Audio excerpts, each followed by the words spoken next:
I think the last therapist I saw in my early 20s, she was just digging into me and opening wounds, right? And I think that when she got to the center of the wound, the one night I started crying and she was like, how does that make you feel? You know, because we're talking about divorce and everything. Yeah.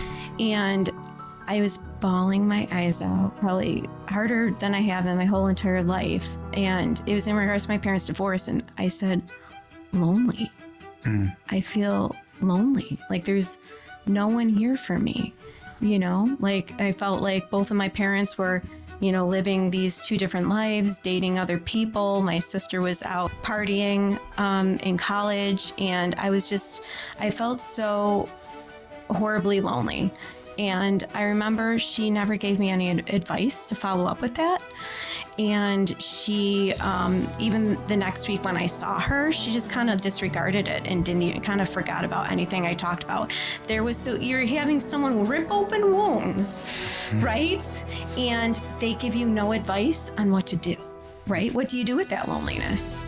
It's probably because the extent of her training was, That's it. Oh, you recognize that a raw emotion is on display right now. Dig deeper. Yeah. And That's it. That's it. All right. Right? Now she knows she's lonely. Yes. Yeah, now she knows she's lonely. I'm glad we can laugh about Now it. I know. Thanks, Doc, or whatever Right, you are. Thank you know? so much. And it's crazy just looking back. It's like if I could like go back in time and like walk into that room again, I'd be like, do you even love your job? Like, what are you doing? No, you're fired. You're fired. It's literally ludicrous. And you know, this is a sadness because when you think about it, there's so many children of divorce out there. And I'm sure a lot of them are encountering this. Welcome to the Rich Dawn, where eternal beatitude begins in this life. I'm Kyle Dean, and today I have with me Lindsay Adornetto, a devout Catholic, the founder of Live Victorious, and a marketing fundraising aficionado. Lindsay, how are you today? Oh, very good. Thank you so much. I'm so excited. This is my first podcast interview. Yes. I know. I'm brought back. So we met last year at the Light of Christ ministry, Right. Here in the Western New York area, and we were out in the parking lot, and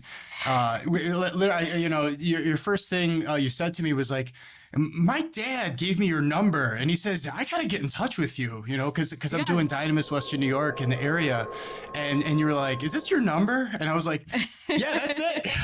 Let's go. And we got together a couple times for dinner and got to know each other. And I'm really, really excited about the offerings that you have for our community. And more importantly, the journey that you've been on.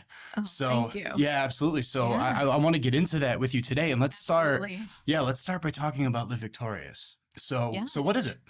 So Live Victorious is a business that I just launched on January 1st of this year. Solemnity of Mary. Yes. And it's been a few years in the making, to be honest. A few years ago, I started doing events in the Catholic Church as fundraisers. And I had two goals in mind. First goal was to make new friends in faith. Because I have a faith reversion story, which we'll get into also, but I wanted to make new friends in faith because it was hard to find, female friends that love the same things I do and have the same morals and values. So I hosted some fitness events like a cycle for the Mother Teresa home, a bike for Baker, Marian mini retreats. And then also I had it on my heart to find a husband, and I hosted Catholic singles mingles. So that was just about 2 years ago, and they've been so successful. I've raised over $10,000 for local Catholic charities like the Chesterton Academy of Buffalo, OLV charities, the St. Gianna Pregnancy Outreach Center, the Mother Teresa Home. And they've just been so successful. The singles mingles practically all sell out, like with 50 people coming to each event. Yes. And finally, I decided to actually launch a business. So Live Victorious is really about being the best version of yourself. And I want to, in the future, have more events, not just singles mingles, but also to do more fitness events too for people. But this year I'm just kind of focused on the singles mingles and getting those up and running as like one event a month. So to be more consistent. Yeah, absolutely. So Yeah. that'd be about 12 events a year. I Oh mean, yeah. you just launched the business. I mean, Yeah. that's a big step. Thank And you. yeah, absolutely. And congratulations. Now, you just mentioned like a bunch of really incredible Hmm. organizations that you've been successfully fundraising for. Hmm. Tell us a little bit about that. Like, what is the secret sauce? Like, how do you become like a boss fundraiser? Wow, a boss fundraiser? Yes, like or a beast mode Oh, I fundraiser. love beast mode. Yes. Yes. Ooh. Well, I think there's a few things that go into that. So I guess I was really using my gifts and talents. So I think there's two parts to that. So naturally, I am really good at planning events and parties. I think I got that from my mother, but I love to Yes. party too. So Yes. I used to work for everyone knows this, the Buffalo Philharmonic Orchestra, and I was a marketing associate there. And you're a singer too. I'm a singer too. Yes. Yes. Yeah. I've sang the national anthem for the Toronto Blue Jays, the Buffalo Bisons. I used to write and record my own music. So Yes. I'm a very creative and talented person in that respect. And my creative energies kind of came out with these, events and planning. And that's part of it. But the other part is, again, like my background is in marketing and advertising. Right. And in regards to the fundraising, I think that was also just on my heart to give. It started with pro life. I wanted to give back to a pro life ministry. Saint So Gianna. yes, St. Gianna, and I connected with Cheryl Cleary in the diocese, She's and great.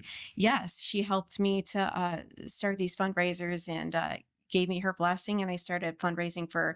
It was initially the Mother Teresa home that was what I first donated to in the St. Gianna Pregnancy Outreach Center, and then also young adult professionals. YAP, I've helped them too. So, but my secret sauce, I think it's a little bit of everything. I think you just have to kind of do what you love. I love that quote the most. Is do what you love, use your gifts from God, use your resources, and in regards to fundraising, I think just start small. Yes. You don't have to go big.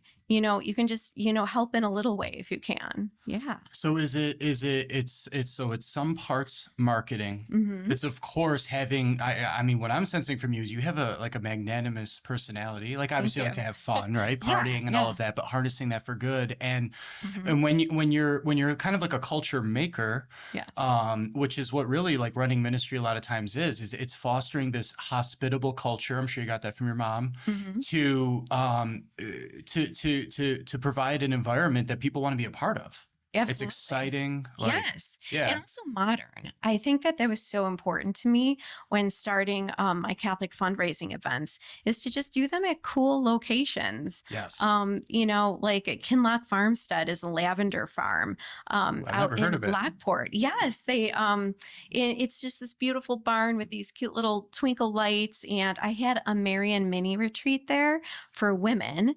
And it was just a small, evening, maybe 2 hours. And some people might not know this, but there's this activity out there called soul core.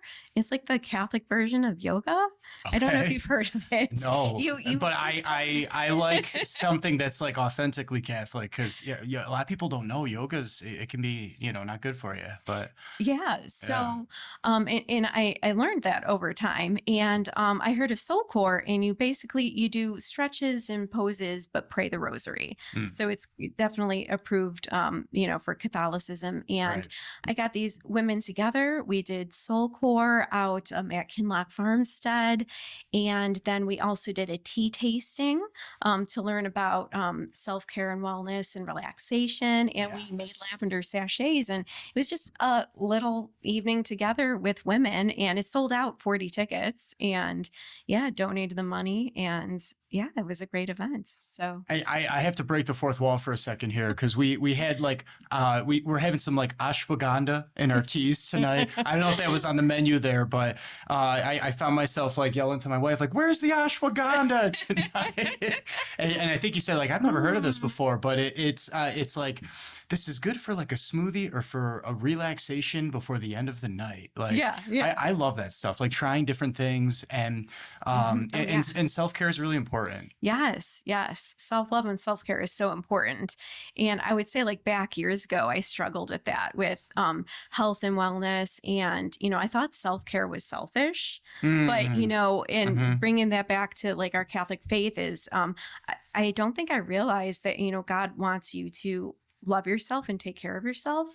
And I used to be the kind of person, like I'm a people pleaser, but always put other people before me. Yeah. And I struggled with that. So I did have a health and wellness and fitness journey that I went on. And yeah, I wanted to, I became healthier and, lost some weight and wanted to make new friends. So that's why I also did like the cycle for the Mother Teresa home, because I love cardio and I used to do the ride for Roswell every year with my father. Yes. So yeah, so just doing cool and unique fundraisers that are also modern for, Catholics of our generation. Well, you're a natural for podcasting then, because bringing the creativity, having like a visionary component Okay. as well. You know what I Yeah. mean? Like, and bringing it all together is again that all of that goes into developing culture. And what I'm hearing in your story is obviously, you went on a specific journey that brought you to a place of wanting to do this. So Yes. maybe we can get into that a little bit. Like, wherever you want to start, like what led you to your love for the Lord? Oh, so I mean, I grew up Catholic and attended Catholic schools my whole life, elementary school, high school, college. And I feel like I definitely grew in my love for the Lord, I would say, in my 30s. So I'm 39. I'll be 40 next week. God bless you. Happy early birthday. Milestone birthday. Thank you. Yes. So I would definitely say I had a huge growth spurt spiritually in my 30s. But, most of my life, I just grew up. I would say my father was more practicing Catholic than my mother. Went to the Catholic schools, was just checking off the boxes. Yes. And I would say just going through the motions, never really understood my faith. And then I would say and my parents got divorced, who I should probably mention, when I was about 17. So I Sorry. never learned about authentic love from them in the Catholic context. But when I was in my early 20s, right out of college, I remember I was working for a company. It's kind of like a hedonistic culture, right? Sex, drugs, rock and roll, right? Yep. And I remember my father, telling me, like, when are you going to meet a husband and get married? And I was like, well, not here, not in this work environment. Yes. We're Right. like oil and water in terms of how you raised me here. Right. Yeah. So, but I did want to meet a good man with good morals and values. And at that time, I feel like it was more of like a hookup culture situation. And my father encouraged me to get more involved in the church. So Right. I think I was just, your regular Catholic that, grew up going through the Catholic school system thinking like, okay, I'm good. I'm a good person. It was never really bad in life or, did any bad things, was never into drugs and whatnot. Right. And yeah, so I got involved in the Catholic Church, and I feel like I was just encountering people that were just very judgmental and just making me question if I was even worthy enough to be Catholic.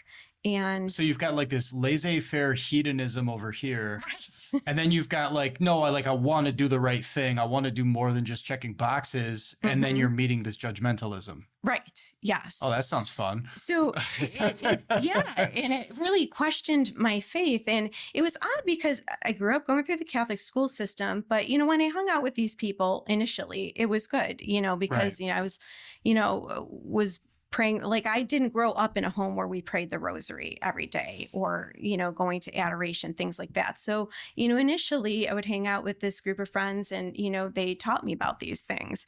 But then eventually, certain people I would meet would kind of bring up things like, you can't, watch Harry Potter, even though I never really watched Harry Potter anyways, or you can't go to Starbucks because they support Planned Parenthood. I actually didn't know why back then. It was just like, oh yeah, we can't go to Starbucks. I'm like, why? Because we're Catholic. So there were Right. things that would come up like that.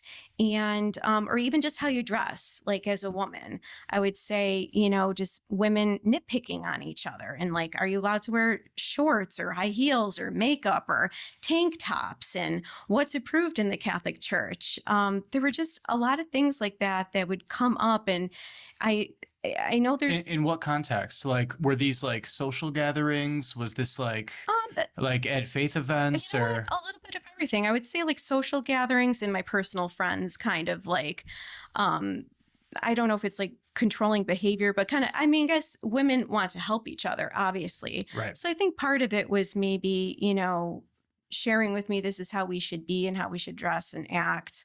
But it But became without the substance of like, do we know why? Is that really grounded in what the church actually teaches? And exactly if you don't have that, then it may or may not be even true. right. And I felt like the focus was really more on these little things like going to Starbucks, how you should dress, or um, little things like that. But the focus wasn't really on being virtuous, and Yes. to be a better Catholic. And I just felt like it just kind of broke me down over a period of time.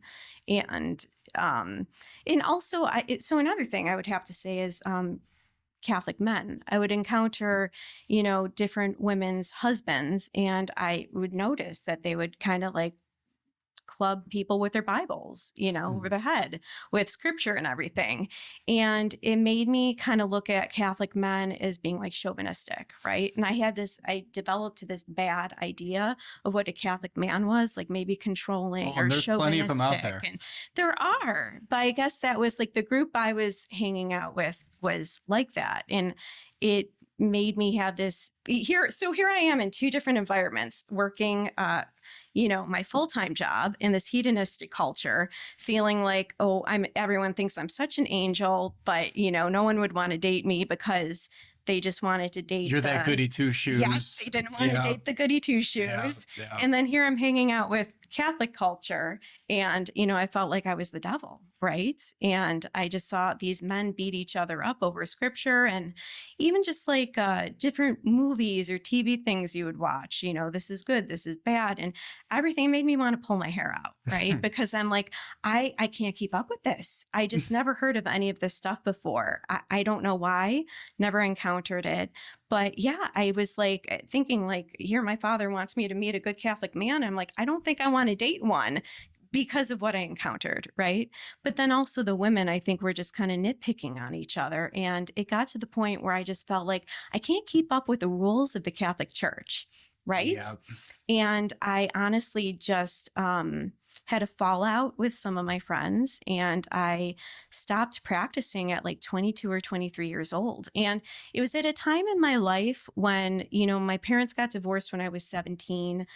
I was in my first job out of college, and I feel like I needed a faith based community at that point in my life. I think my father was just newly remarried. So I was going through like heartache in my life. Of course. And I think my mom might have been dating someone. So I really needed a strong, solid faith community. I wasn't getting that at work, right? Yeah. And I just felt like I couldn't live up to other people's standards. And, with my upbringing, I just couldn't put the pieces together. I just didn't feel like I was good enough to be Catholic. So I wandered away like the little black sheep, I guess. Thank you so much Mhm. for sharing. Yeah. First and foremost, I just want to say that like I think it's really eloquent the Mhm. way that you just juxtaposed what's going on at work. I'm the angel. What's going on in a community that ought to, be life-giving. Like, I mean, we're talking about the Catholic Church. This is the fullness of truth, the fullness of faith, fullness of life. And instead you feel like a devil. That's tormenting. It is right? tormenting. Yeah, Yeah. and look, we're blessed. I mean, we must have done something right to make it this far in life, you and I. Hmm. And the older you get, the less you care about what other people think about you, which is kind of like nice. All things in moderation. But when you're like in your young 20s like that, Impressionable. Yeah. fresh off of a very deep heart wound with divorce, right? Hmm. Like so my parents divorced when I was 2. Hmm. And so I've been through that as well in my own way. And I echo what you say. I've never had like a Catholic loving relationship to be able to emulate Hmm. growing up. And that's very, very challenging, especially when, when you're experiencing divorce, it's like you're a little adult because you have to be the rock for your parents. Right. I don't know whether you went through that at 17. I'm sure you probably did, Hmm. but I think it's just part and parcel of it, especially when you're a kid. But like, and that's a lot. That's a lot to juggle. And then you ought to be able to rely on your community. So I think this is going to be like a theme in our conversation, right? Because we've reached a Yeah. point where it's like we need to be that culture maker and make the community that that's fostering the authentic virtues. Right. So I want to ask you, I want to dial back pre-17. Like, you said you were raised Catholic. Right. Were you like confirmed in like high school? Hmm. And so Oh, yeah. you went through Absolutely. and would you say, like, how would you say that was in terms of like your formation? Do you feel like it was very substantial or kind of superficial or? I remember going to confirmation class and being bored. And I think that's really sad. I think I didn't look forward to it. This is profoundly sad. I think I just wanted to get it over with. And that's horrible because I wasn't taking my faith completely seriously, I guess, or I didn't really understand it or wasn't taught the right way. Yeah, no, that's a common theme, and that's why I wanted to touch on that Yeah. because, like, like when we developed Dynamis, one thing we studied and realized over the years, like the statistics show that like by the time you're about 14, Hmm. most kids tap out. Right. Like they're tuned out. They're out of the faith. They might go through the motions. They'll check those boxes for their parents, Right. and then confirmation becomes like graduation. Yeah. Right. Like it's yeah. it's like this graduation. That's why I remember it was like it's like a graduation ceremony. Okay, cool. That's one less set of classes I have to go to now. Yeah. Yeah. And that is so like sad, like you said, because confirmation is actually sacrament of initiation. Hmm. And a lot of popes, recent popes, St. Pius X in the early 20th century was saying like we should bring it back in the West to like 7 years old. Like, in the early church, it was baptism, confirmation, and then Eucharist. Hmm. And suffer not the little ones to come to me, our Lord said. So we as Catholics, we have no apologies about infant baptism. And it's about, those are the instruments of grace, the sacraments. And you got to get that from a young age. And if you get it prepubescent, it might bulwark you more. Yeah. For all, especially if you're in public school. I think you mentioned offline, like you were in Catholic school though. So at least that's good. Yes. But yeah, so wow. So you had that, then the divorce happens. Now you're in college. As you're getting out of college, you look for a helpful community, and it sounds like it was really more toxic. Hmm. And so what happened from there? You had Yeah. the falling out. Well, I do also want to mention, I think the people I was hanging out with, I looked up to some of them as role models, right? Some people were newlyweds, right? Or married for a few years. So coming out of a family that was divorced, maybe I was looking to these people as maybe being like mentors or role models.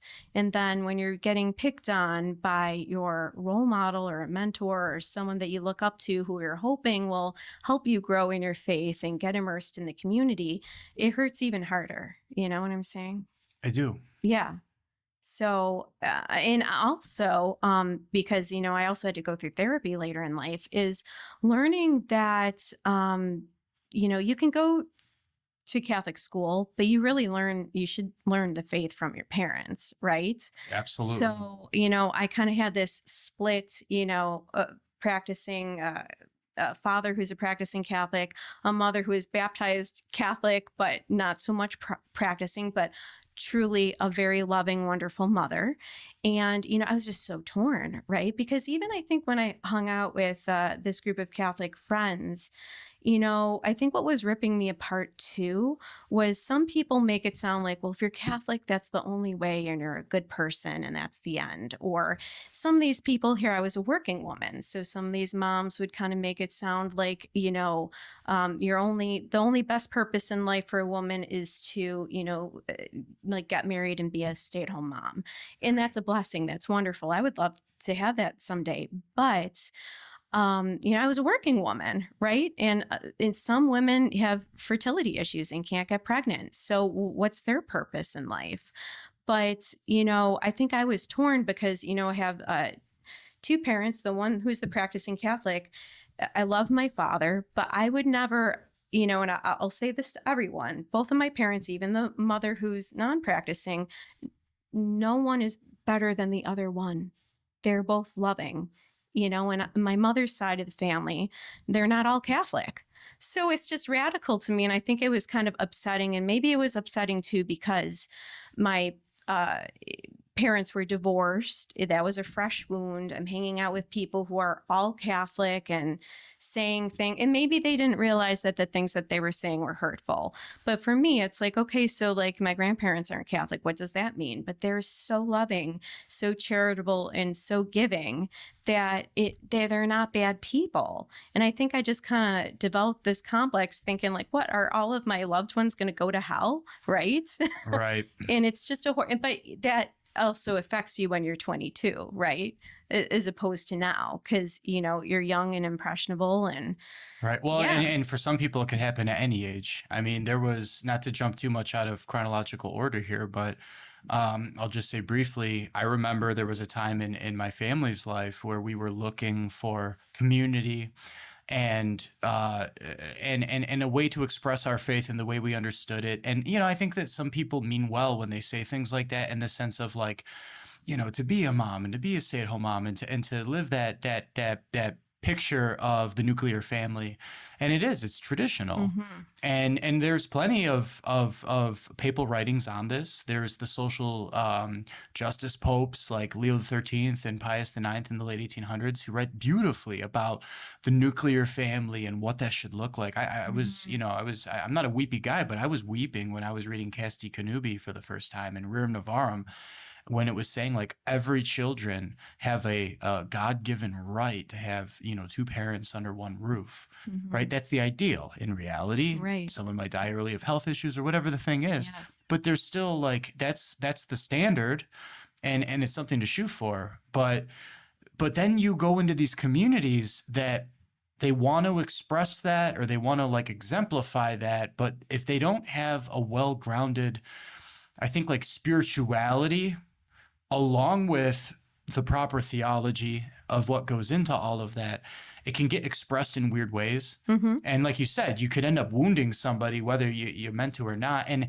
of course, the younger you are, the more impressionable you tend to be. But people come into these kinds of communities at all different ages sometimes. Right. And you just kind of like go along with what you see everybody else doing on the surface. Mm-hmm. But realistically speaking, you want to know like the why. The you why. want to, yeah. Mm-hmm. And to be able to like have that conveyed to you in a heartfelt way, right? Mm-hmm. That's the model of how Jesus accompanies us. Like you look at him with the Samaritan woman at the well. It's like, I'm going to meet you where you're at, and I'm going to love you, and then I'm going to challenge you. Right. Right. And then we'll bring you, maybe to the fullness of truth, whatever that might be, if that's not where you already are. But that's a process, and that requires relationship. Yes. It seems like a lot of what you were going through is, like you said, checking boxes, going through the motions, getting the confirmation done, keeping the parents happy, trying to fit in at work. Mm-hmm. But it's more than that. It's the relationship. Right. And I would say like the relationship with my parents, I learned in therapy later on, is that, you learn love from your parents, whether it's the Catholic faith or not, how your parents love each other. It shows you how to act in life. Right. Of course. So yeah, that was very challenging for me, is, I missed out on that with having two parents that, were divorced. Not evenly yoked. Right. Not on the same page. Evenly yoked. Right. So, Yeah. and that affects all of your relationships in life, because then you don't learn conflict resolution. Right. So that can affect you in so many areas, with your friendships, with dating relationships, with work relationships, and your managers. And I had to work a lot of those issues out. Mm-hmm. Yes. You and me Yeah. both, sister. Oh, yeah. I've been through it, you know, Yeah. like I thought I knew what love was, Mm-hmm. you know, dating when I in my youth. And it's like, no, I had no clue. Yeah. Because you have so many family members that are like, you know, cohabiting, Right. or whatever Right. the habits or the behaviors are. And you know, and I empathize with what you're saying too, about the whole wrestling with, like, you hear people that could just bluntly be like, nope, those people will go to hell, or that's not the way to be. Mm-hmm. And you know what? Like, there might be something to that. But again, it's Yeah. like, I need a why, and I need a love-based understanding, because Yes. otherwise, instead of me being the rock and being Christ to my family, I'm just going to fall apart. Right. Or I'm just going to tune out and just, you know, be a part of enabling this behavior like everybody else is, because Oh, you're yeah, not strong absolutely. enough to know how to overcome that. Yeah, absolutely. Yeah. So again, when I was in my early 20s, I just kind of stopped practicing the faith. Not that I was even practicing it the right way to begin with, right? Sure. But yeah, I didn't know the deeper why. And it's crazy to even think, like, I didn't even know why we pray the rosary. And I think it's sad that I went to Catholic school my whole life and was not even, you know, I was taught the rosary, but how could I not know why we pray the rosary or what it's about? So, so in my 30s, you know, I focused on my career, and I did great. I worked, you know, a lot of great jobs. One of my dream jobs was working at the Buffalo Philharmonic Orchestra, and I got to meet a lot of like Grammy award-winning artists, and it was truly amazing. But in regards to dating, you know, I was still trying to date, and I was doing the online dating scene. Okay. Which is basically just, you know, it's all a hookup culture. So I wasn't finding my husband there, but lacking a faith-based community and kind of feeling shunned from that. When I was in my early 30s, I ended up in the most toxic relationship of my life, and it broke me. And sometimes you have to break, you know, before you can grow and heal. But yeah, I hit my rock bottom, and surprisingly, I ended up in therapy. And it was the best thing for me. Ironically, I didn't want to go to therapy, and my parents made me, because that's how broken I was. And I think messed up with relationships and wanting and longing for love in my life, but not being able to attract real, authentic love, because again, I didn't really learn it, you know, from growing up in a divorced household. And dare I attracting- say, as a woman, right? Like, women are the receivers, men are the givers, and you have a want of good men that know how to, you know, to give in that way too. But anyway, I didn't mean to interrupt you. No, that's okay. But yeah, I attracted a predator into my life, and this person, you know, cheated on me, broke my heart, although I know it wasn't never real love anyways. But my father made a comment to me before, because I just felt completely broken and worthless. And my father went out to dinner with me one night, and he said, "This is affecting you worse than the divorce, than when I was 17 and my parents got divorced. That's how like jaded and broken and wounded I was." And my parents both came together, and I can't remember exactly how it happened, but I think they bribed me to go to therapy. I'm pretty sure they were like, Whatever "You works." have to go for 3 months." And I was like, no, because actually, this is another thing I should bring up is when my parents did divorce, I've seen multiple therapists before. None of them worked. It was very, very horrible experiences. They all made me cry, never gave me any good, real advice. Wow. How crazy is that? Well, and again, I have to just say thank you so much for sharing of your heart. It takes courage to say something like that. Yeah. like, Yeah. hey, I wasn't completely put together and I had to work on it. Yes. And that's a scandal, in its own right, like that you would go to these people that are supposed to be the experts in that Mm-hmm. regard. Oh, yeah. So, I mean, to the degree that you're open and willing to share, like what do you mean by that? Like what happened there? Why do you think that was? Um, that therapy didn't work before. Yeah. So part of me wonders if I was just too young to. I mean, I would definitely talk about my parents' divorce and would cry. I don't know if I wasn't expressing my words or the emotions properly for them to help or not, but it's truly crazy. I mean, you're just so young. I think part of it too is you just don't know really what's going on. I think now that I'm an adult and I have more self-awareness, you understand what happens like in the divorce. It's kind of hard to explain, but Sure. in the simplest terms, I guess, I just went to therapy and I would talk about my problems, and essentially they would either just kind of stare at me and listen, and I don't really feel like anyone gave me any effective advice, you Hmm. know? Well, They would just keep digging and opening up wounds, but never offered me solutions. yeah, and there's a lot of challenges. I mean, this could be a whole podcast. I'm not going to do this, but Right. I'll just give a little taste here. Like, so I got involved in deliverance ministry. I've been involved in it Hmm. for almost a decade now, and I've gone very deep into my training in college with psychology and philosophy. There's a famous exorcist, Father Chad Ripperger, out there that Oh, many yeah, I Catholics know him. nowadays know. He's a colleague of mine. Oh. And when we met, we talked about a lot of different things in the ministries that we do. And um, he famously, in one of his conferences online, says, like, psychologists are people that could have never made it as a philosopher. Hmm. And when he said that, I was like, I know, and he's like a choleric temperament. He can be a gruff guy or whatever. And people that aren't like ready for his message can be like immediately like, like accosted. But if you get past that and you listen and you try to figure out like, what does he mean by that? I knew what he meant by that Hmm. because I had a lot of philosophy in my undergrad. And like, psychology is subalternated to philosophy. Hmm. Like it borrows from concepts that it takes for granted as being true in order to do what it does. And it's within the realm of the empirical in some senses, but philosophy is deeper than that in it, and it's more foundational than that.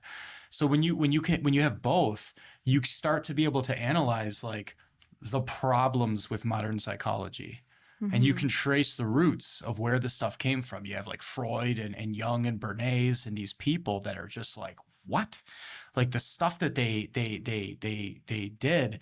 And and then you have someone like you come into the situation, you may or may not be dealing with somebody that's like, okay, as long as I just stare at them long enough, I'll get my paycheck.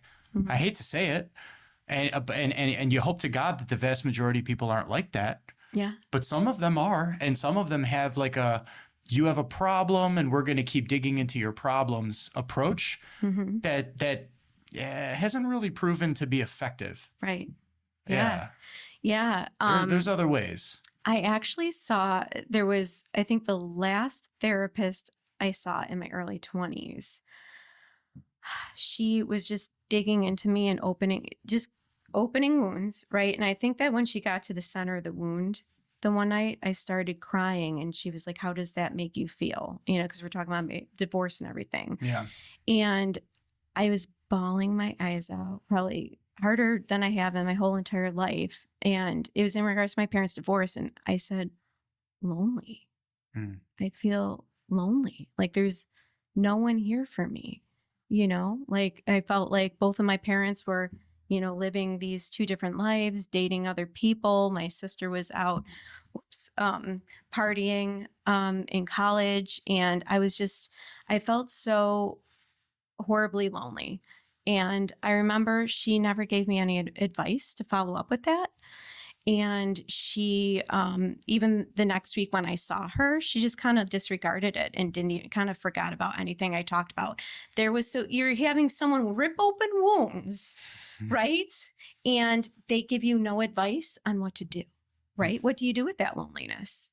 It's probably because the extent of her training was, That's it. you recognize that a raw emotion is on display right now. Dig deeper. Yeah. And That's it. That's it. All right. Right? Now she knows she's lonely. Yes. Yeah, now she knows she's lonely. I'm glad we can laugh No, about I it. know. Thanks, Doc, or whatever Right, you are. thank you so much. And it's crazy just looking back. It's like if I could like go back in time and like walk into that room again, I'd be like, do you even love your job? Like, what are you doing? No, you're fired. You're fired.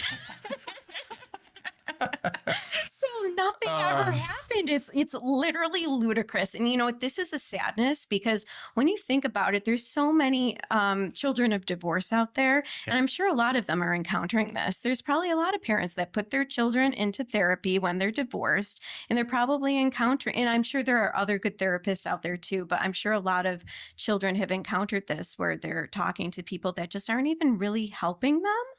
You're like, what, wasting time? It's really sad. So I was never helped until I was 32 and I landed in Dan Lawson's chair. And it literally changed my life. And he is a Catholic therapist.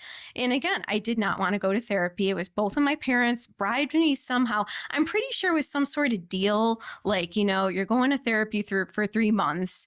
And ironically, I think I was like, if it doesn't work, you're paying me back all the money.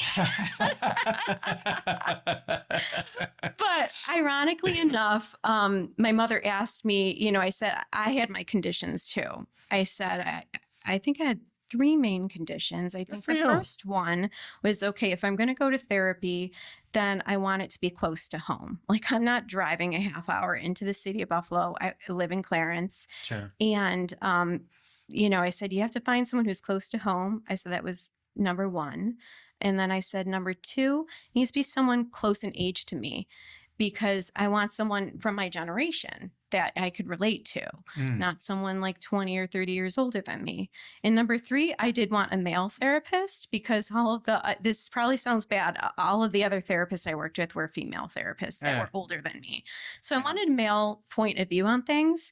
And then my mother, so she did some research. She found Dan Lawson. So I guess I put that into the universe. And, you know, he was, you know, his practice was like 5 minutes from my house, male therapist, you know, same age as me. And then I think the fourth little bonus was she asked me, if the person is religious, would you go to a Christian therapist or a Catholic therapist? Do you have a preference, Lindsay? And for whatever reason, somehow I knew I wanted it to be a Catholic therapist, because I talked to 2 people on the phone. She gave me Dan's number and she gave me another therapist number. I talked to the Christian therapist first, and we had a nice interaction, but I don't even know how to explain it. When I talked to Dan Lawson, it was completely different. The questions he asked me, and I kind of knew on a deeper level that eventually I'd want to get into my issues on my faith. But initially, when I went to see him, it was in regards to this bad, toxic breakup with this person who made horrible threats to me, cheated on me, and was just a lying narcissist bully. So when I was on the phone with Dan Lawson, I know one of the questions he first asked me is like, how did you do it? Like, how did you get out of this relationship? Because that's hard to do. I did have to leave this person. Yes. And I remember in my heart thinking like, well, I know I deserve better than this. Yes. And somehow we also got into the conversation of, I believe, like, I want to be the best version of myself. I know there's a better me inside. I know I deserve better than all of this, but I just don't know how to be that person.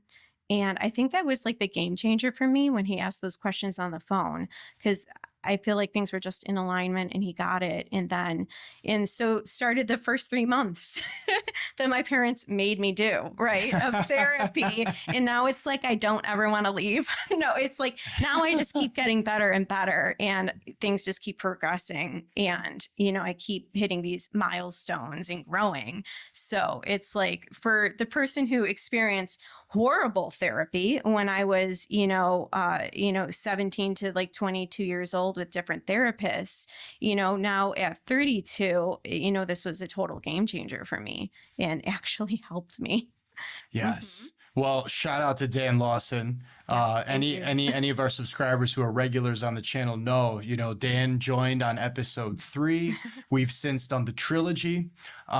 We just most recently got into the work that he does in the community with Sistema, which is a Russian martial arts Christian. And yeah, Dan's great. Like he, we've gotten into it about, like how his style is to look for positive anomalies. And, you don't have to focus so much energy on what's going wrong. You can focus on what's going right. Yes. And from that, one of those preliminary questions that he asked you, that's on display, right? It's like, you got out of there. Yeah.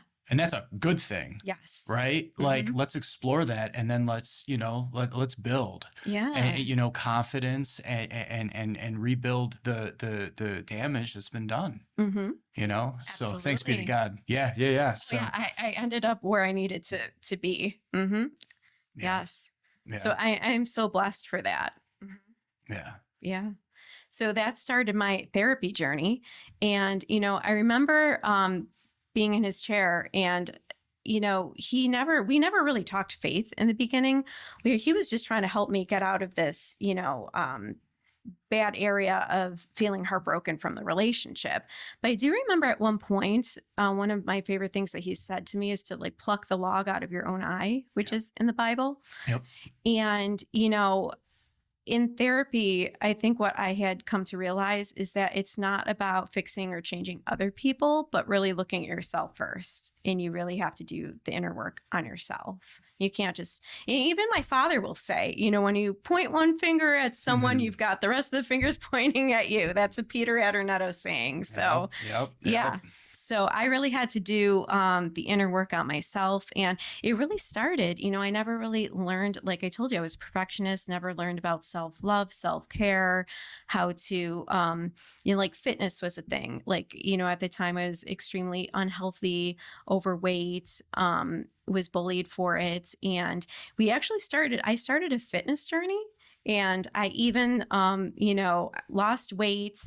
I did a photo shoot with a famous fitness photographer, and I met my fitness idol and got to go meet her in Nashville. And I developed this strong fitness community, and he helped me to gain confidence in myself and to fix those areas of my life first, which was health and wellness and, treating your body good and becoming a better person in that aspect, and taught me about discipline and, consistency and temperance in like eating and things. And because my whole life I was always like, a yo-yo dieter, right? Doing crash diets with like, certain diet systems with point systems and, pre-made meals that were, processed and unhealthy. And going into to rehab almost like in recovery. Yeah. The pendulum swing. Yeah. Diet it's like,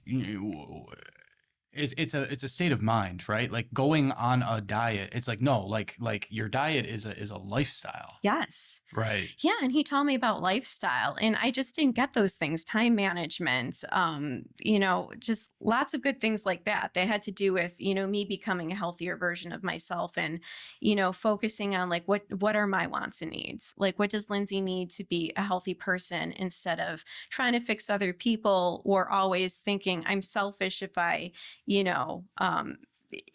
always putting other people first to serve them first. And then you're trying to serve 20 people, but then you serve yourself last and then you're burned out.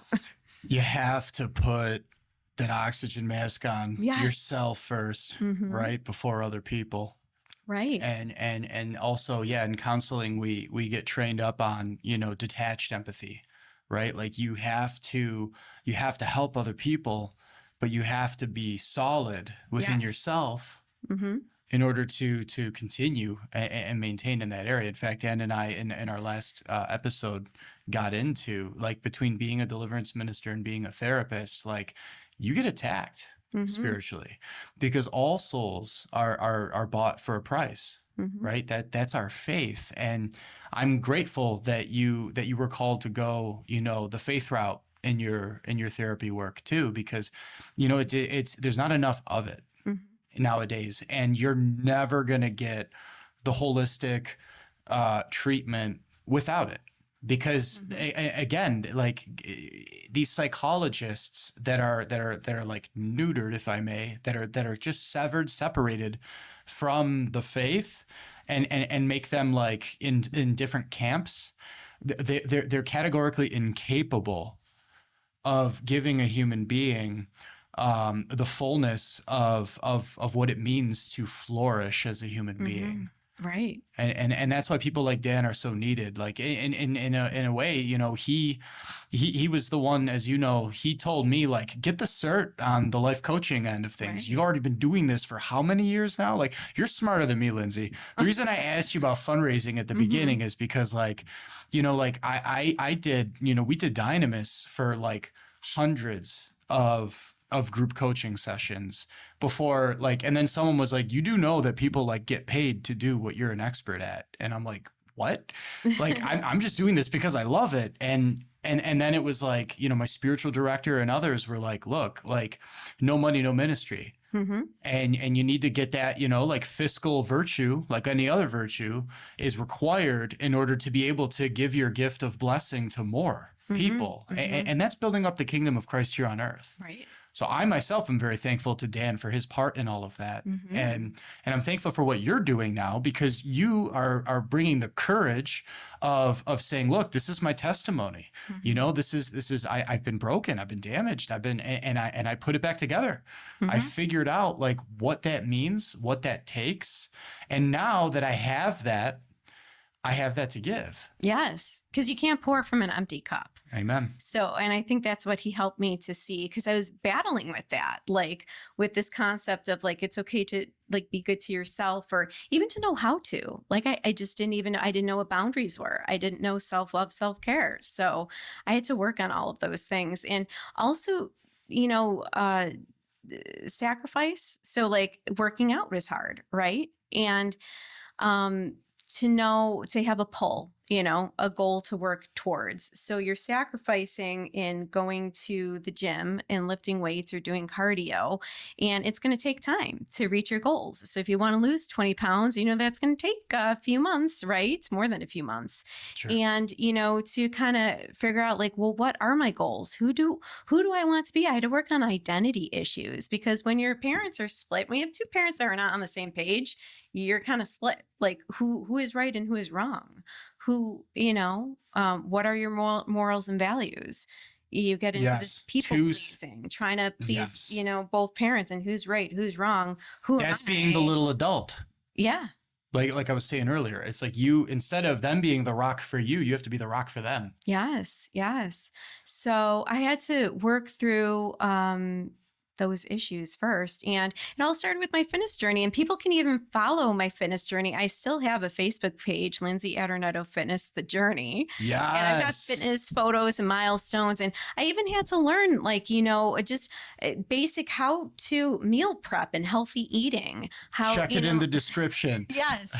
And, just how to work out appropriately, lifting weights, the importance of building, strength. And I worked on all those things first. I had, my little fitness journey, and just developed a love for fitness and hit some major fitness milestones. I mean, I even did a half marathon. I walked it, but I did it. Yeah. That's like what, 13.1, right? Yeah. So I hit some major milestones and met some cool people in the fitness community that I just fell in love with. And it really helped to create a new community. So when I didn't have that faith-based community, I developed a fitness community. and met some really awesome people that lifted me up and helped me become a better version of myself through the love of fitness first. And I had to find Jesus in the gym. I can't forget that. Dan Lawson taught me about that, is bringing Jesus to the gym. So instead of getting stuck in the scrupulosity of what's right and what's wrong, and, is it okay to drink Starbucks or watch Harry Potter and all these things, it was really shifting my focus to just being virtuous and the best version of myself. And, it really started with wanting to clean up my act with health and wellness. So, yeah. So what I love about what you just said, I mean, a bunch of things, but one, sacrifice, right? With sacrifice, authentic sacrifice, right? Like, it's actually like the most beautiful thing. If you can obviously get over the pain that it requires, and of course it's challenging. It requires fortitude, but true sacrifice, like by definition, is giving up a good for an even greater good. Mm-hmm. And like versus, sacrifice doesn't mean, okay, I have a porn addiction, I got to give up the porn addiction. That's not a sacrifice. Right. Like, you're supposed to be doing that anyways. Mm-hmm. But then to actually and that's why God is so good to us, because he's like, look, I've given you the examples. These are ways to do mortification in your life, right? Like die to self and all of that. And yes, it's going to be hard. Pick up your cross daily and follow me. But like on the other end of it, every single time you end up getting that much more out of your life for doing it. Yes. So you just, so bring Jesus to the gym. Yeah. Bring Jesus to the gym. Yeah, I met Jesus in the gym. And that was the beginning of my healing process, is getting over that bad relationship and the heartache. And again, maybe those relationships were filling the loneliness, filling the void, and, attracting the wrong people into my life, people who were users, right? Because I was that kind of giving, loving person. And right. I had to learn, well, wait, I need to receive love too. And I didn't know how to do that. So yeah, I started this fitness journey. And, I think in the beginning, again, I didn't want to go to therapy, but I think that he helped me in that respect. And then I started to gain trust in him. And I'm like, wait a second. I was like, this actually works, right? Yes. Yes. Right? So I was like, this wasn't supposed to work. This never has happened before. So yeah, I started achieving my goals. And so then I started opening up and questioned him about faith.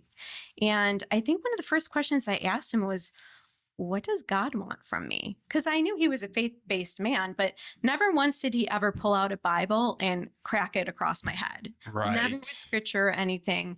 I think the beautiful thing is that he truly, it's kind of like serving the poor. He really had to nurse a wounded person back to health, build up my strength before we could talk about anything faith-based. Yeah. And it was really me questioning him about faith and really diving into my deeper issues on the Catholic faith. And one of my big issues was like, is this real? Why am I doing any of this? Why do we sit, stand, and kneel in Mass? Why do we pray the rosary? What are all these rules? Is it true that people can't watch Harry Potter or they're going to go to hell? Like, I don't know. Like, there is just so much. How do we dress? And it was just, I started opening up about these things, and, yeah. And he was able to kind of help guide me. Then I kind of had a faith-based journey, and slowly, it started very slowly because I wasn't a practicing Catholic, right? So, and initially I didn't want to touch the Catholic Church with a 10-foot pole after So when did that start? Like what age? Ooh, so like not being practicing. Was it like because of the breakup? Yeah. No, I mean, I would say when I was 22 and stopped, the group of people I was hanging out with. Oh wow! That I felt like were judging me. You had a prolonged period of being away from the church. 22 to 32, I was completely away from. Isn't that sad? It I was is. Gone for like over 10 years, I'd have to say, because even in the beginning of therapy, I wasn't going to church. But it was after Dan helped me with my fitness journey and repairing certain wounds, you know, in my life from the breakup and learning about health and wellness. And I started to ask him about faith. I don't know if maybe I was a year or two into therapy at that point when I started asking him these faith-based questions. It might have been a year. I might have been 33 or 34 when I started bringing up these questions Well, it's about my faith. It's profound. Yeah. Because that's the Samaritan woman at the well model. Yeah. Lived out. He healed you to a point where you were in a place to be open to the message of Jesus without anyone having to like try to convince you of it. Right. You came to him. Oh yeah. And I think one thing to note is I didn't feel judged. I think that obviously in therapy you're pouring out like your wounds and everything, and I didn't really feel judged, and I think I felt comfortable enough that I trusted him and that I could open up about these things because it's complicated. What happens when you die at the end of your life? These are questions that I just didn't know, and I think my upbringing of the Catholic faith was based on like perfectionism, and I don't know if this was rooted in my parents' divorce too, but I just thought like if you're not perfect, you're going to hell, and that's it. That's hard to live up to. So you kind of just give up. My dad drilled that in me. Oh yeah. Yeah, my father's a toolmaker by trade, so he would constantly remind me about how everything he had to do was like thousands of times more precise than one of my blonde hairs. Yeah. And and it was intimidating. It was so intense. And and that can make you have like it can relegate you to checking boxes. It can relegate you to thinking of our faith as a list of do's and don'ts and rules based, obligation based, which is so like it's missing the mark. It is. Like in Hebrew, they say chet. That's chet. That's not tav, because it's not just about the Decalogue, right? The 10 Commandments in the Old Testament, the law that brings death, as St. Paul said. It's about the Beatitudes, and the Beatitudes are they're almost like childlike in their simplicity. They're pedagogically designed to be easy to memorize, easy to pass on generation after generation, but they inspire in you such a profound positive love, not this like fear-based, like don't do those things. No, it's like, I want to love everybody because it's the right thing to do and because it gives life. Yeah. Like it's like, it speaks for itself once you get it. Yeah. Yeah.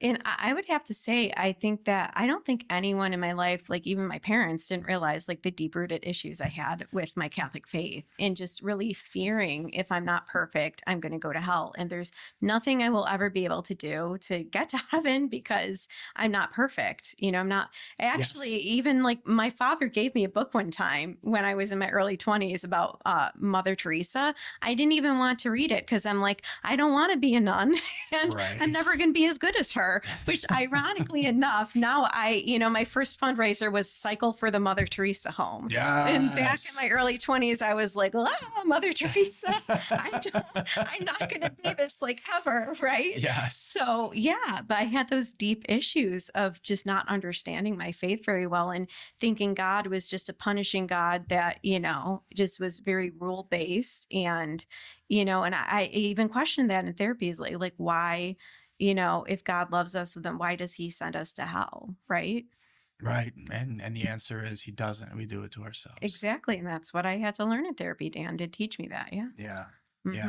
Yeah. Yeah. What would you say helped heal you with the scruples? The scruples? I think that's been a process in time, right? I can't say I'm perfect now, but I would say knowledge is power. So I think you just have to keep learning and keep growing. Yes. Yeah. Well, like you are very eloquent in being able to describe your testimony. Revelation 12:11 says that it's the blood of the Lamb and the testimony of the saints that will defeat the devil. Like our testimonies are so powerful. Yeah. They're so important. And, you know, and you have a very, very beautiful one. And I'm really appreciative that you're sharing this with us right now because, Yeah. you know, like I think it just starts with the capacity to be vulnerable. Yes. And virtue always lies in the mean, right? Like I've heard you say, like, you've had to learn boundary setting, right? Like, and you know, I mentioned this to you offline earlier today, like, we're all on a spectrum between empathy and narcissism. And I say that as an observation statement, not a judgment statement. Like, Hmm. we're all somewhere there. We all have like a baseline. And it's not right or wrong or good or bad. But like, obviously, if you go to extremes, right? You know, too much or too little anywhere, then that's not good. It's not balanced. But like, too much narcissism means like that everything you see in life is through a lens of self. Yes. And then like too much empathy is like is struggling with that boundary setting, right? Because empathy is it's being able to put yourself in the shoes of another, right? Like you said, like, I want to help other people, I want to you know, and part of that is because of like the deprivation of love Hmm. that is experienced by the wounding of divorce, Right. right? And wherever else it comes in our lives with the challenges of fallen humanity. But so then you have to put in the work about that healthy boundary setting, Hmm. putting on your own oxygen mask and everything else. Yes. And you're doing it. Thank you. It's incredible. Yeah. Oh, thank you. You're an inspiration. Yes. Well, and also I do think it's important to mention that God will bring you the right people in your life at the right time. So when Dan and I started when I started my faith reversion and bringing up these questions in therapy, believe it or not, I reconnected with one of my friends from high school, my best friend Allison, and she had a faith reversion too. And her parents are divorced. And she was already married at that time, but we kind of got disconnected in our 20s. Never a bad fallout or anything, but she was married and living her life, and we got reconnected in my mid 30s. And it was at the right time that God brought her along because I needed a strong, modern Catholic role model female in my life. And at the right time, Allison just texted me the one day and we reconnected. And she had to do her own research on like the Catholic faith. And she was able to pour into my cup from her research and knowledge because we're the kind of women that we don't want to just do things just to do things. Like when it comes to like praying the rosary or sit, stand, and kneel in mass, like, why are we doing this? And she was able to really sit down with me at Starbucks. Yeah. And we would have these long conversations about like, how should a woman dress, that's Catholic. And she would just give me like good examples, and she was able to kind of like help me out and take me under her wing. And then, we're best friends, but I think it just made us even better best friends. So it was really Dan, my friend Allison. Thank you, Allison. And I love Allison. I know she's the best. Yeah. So yeah, so that was my, a little bit of my faith reversion, but then I was still dating, right? So now I have to find love. So here I am in therapy, and I'm still doing like online dating. And I know Dan never fully encouraged the online dating because of, first of all, the relationship I was in that broke me was from an online relationship, this predator. Sure. It started that This way. dangerous person, yes, who made horrible threats to me. So he So didn't sorry. encourage, thank you. He didn't encourage online dating for that reason that people could put the facade on. So he encouraged me to meet people, in real life. But when I was in my mid 30s, I did go online again, and I met a man on Bumble. And he was a Catholic, but non-practicing, and was going to a Protestant church. And, I started dating him. And then, I thought, like, this is great. Like, I told him, like, we need to, my faith is important to me, and I'm growing in the Catholic faith. And I said, even though you go to a Protestant church, it's important to me that I still go to Catholic church, every week, and that I'm growing in my faith. And if we ever get married, that I would want to raise our children in the Catholic church. This man, led me to believe like this was all okay, that so long as we both love Jesus, we're on the same page. Well, after 3 months of dating this man, actually I should start with the first date. Our first date probably lasted like maybe 7, 8 hours. Like we were even saying like this was like a work day.